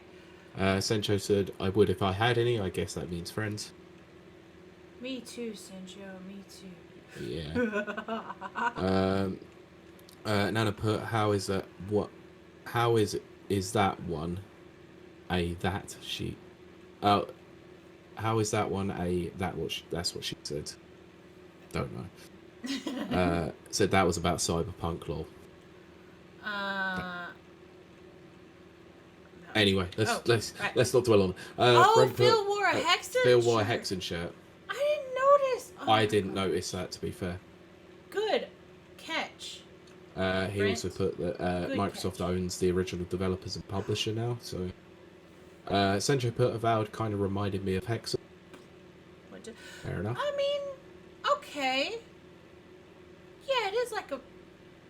Yeah. It is kind of like a modern Hexen, I guess. Okay, so we talked about the API there, so I might go into that too much. Sencho put, still waiting on that check from show, but I can tell you I charge by... Invoice us and I'll... Amnesia the bunker he put as well. Nana put, that was my blog thing, and he said Studio Trigger save Cyberpunk is what I was trying to say. Okay, and that's all the comments. Thank you, everyone. Brent says a charge by the monologue. We would be so far in debt to Brent's monologue. There's been quite a few. They have. I wish I had extracted them. I'm very sleepy. I think we should. Yeah, me too. Because I have to do a workout in the morning that I don't want to do. It involves walking lunges, which hurts my hips. Yeah, no. And as you could probably see, I'm sitting here in the actual dark. Is it? Oh, nope, not dark here in Ireland. Well, it is dark outside. It's just I haven't got a light on apart from the one that's on my camera. I know. It's just it doesn't get dark here, and it makes me sad. Oh, okay. Because I don't know. Like, well, no, I am way north of you. That is true. Okay. Very true. Yeah. Yeah. Anyway, let's wrap this up. Okay. Thank you for joining us. Thank you for the sausages. Do y'all remember that commercial? Sausages. Wars. There's a little dog, and I don't know why. Like, this guy goes to, just bear with me. This guy goes to a gas station. It was like the first commercial I ever saw when I got over here, or advert. This guy goes to a gas station, and the girl gives him a little tiny dog that goes in his hand and says, thank you for the sausages. I don't know what they were selling. I don't know if they were selling sausages. I don't know if they were selling little dogs.